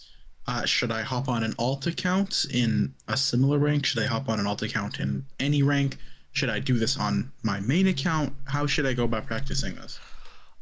The thing is, when it comes to that, and when it comes to like the way that you do it, I would. It depends. It depends really on this. What type of environment do you really want to be able to execute these things in, and how close can you get to that environment? And for that case, if you want to be playing on your main and you're on your highest rated account with these kinds and doing these kinds of things in these kinds of lobbies, personally speaking, it would be the most efficient option to practice on that rank. Now, you're probably going to lose rank, right? But you're Mhm. losing it with the kind of goal of gaining it back once you've developed these skills significantly better later, Okay. right? So Okay. if I have like two accounts, like let's say my main and then like an alt account is Mm-hmm. GM5. That's like Okay. the rank that I'm at right now. I can just hop on an alt that is the equivalent or similar rank and just play it on that. Still be the same thing, but then I wouldn't really care so much about losing, Yeah. and it'd be Yeah. fine. Yeah, Okay. 100%. I will say, from more of a psychological standpoint, I think it's really good to kind of force yourself to kind of play on your main and lose on your main, because it's practicing in terms of like being okay with You losing try rank. harder because you're on. Well, Yeah. actually, yeah, that too, but mainly it's like losing rank is okay, and it's going to be okay. And it's part of the process, and a lot of the times we avoid playing on our main accounts because we don't want to lose rank. But in reality, the constant account switching, I mean, while it kind of works as like a temporary fix, it's not solving the underlying issue of the kind of rank anxiety in that case, right? But I think in terms of like the best use of your time, it would be best to practice on your main. But I get not practicing on your main. Do whatever you need to. My best advice though is just keep the environment as similar to the environment that you actually want to perform in. Right. Okay. Or I gotcha. worse. Or worse, if you could, get your account boosted or something. Okay, we're not actually going to do that, but No, no, no. right. But you know what? You get what I'm talking about. Okay, now, Yeah. okay, when it comes to when you want to practice these things, when it comes to like the order in which you want to practice these things, staging is going to be number one, right? Mhm. And then it's going to be holding angles, especially for tracer, right? The sim TP stuff is sim specific, That's gonna be more specific. Yeah. right? So whenever you're practicing with sim, then that would be the sim TP stuff, right? But you're going to probably practice the staging first, because you need to get to the angle in order to be able to hold it, right? Yeah. Well, I'm Okay. gonna start with staging. Okay. But of those three, I guess like sub principles, I'll call Mm-hmm. them. Which one would you say, like of those three, what are like the one, two, and three most important ones to follow that you would suggest that I start with practicing first? that's the kind of thing about these things is that there's not really a most important of these. These are kind of similar in terms of the categories. The idea Mhm. is that they're broken down into individual components to make them easier to practice. They're not necessarily broken down to say that they are different things in general. It's just that like Mhm. I think that the of these three things, the hardest one to practice would be distance and maintaining distance. So I think that maybe if you want to try and go for one first, it would be distance. All right. Okay. All right. But what I'm trying to say though, and what I was going to say is that the way you practice these things, the most important thing that you need to be thinking about is fun. If you're having fun, then that's going to be great, and that's going to allow you to focus more than that, right? So if these things are hard to practice and they get annoying and you start not having fun, then just swap to another thing, even if it's in a different category. Just swap to something else, or just take a break, right? Frequent Okay. breaks are good. Okay, Okay. right now. Any questions before we end the video? No, I don't have any questions. Okay, all right. So do you want to say goodbye to everyone watching?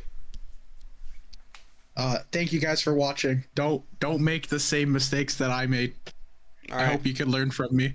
Right. Don't make the same mistakes that he did by forgetting to like and subscribe. Okay. Yes. All right. Peace.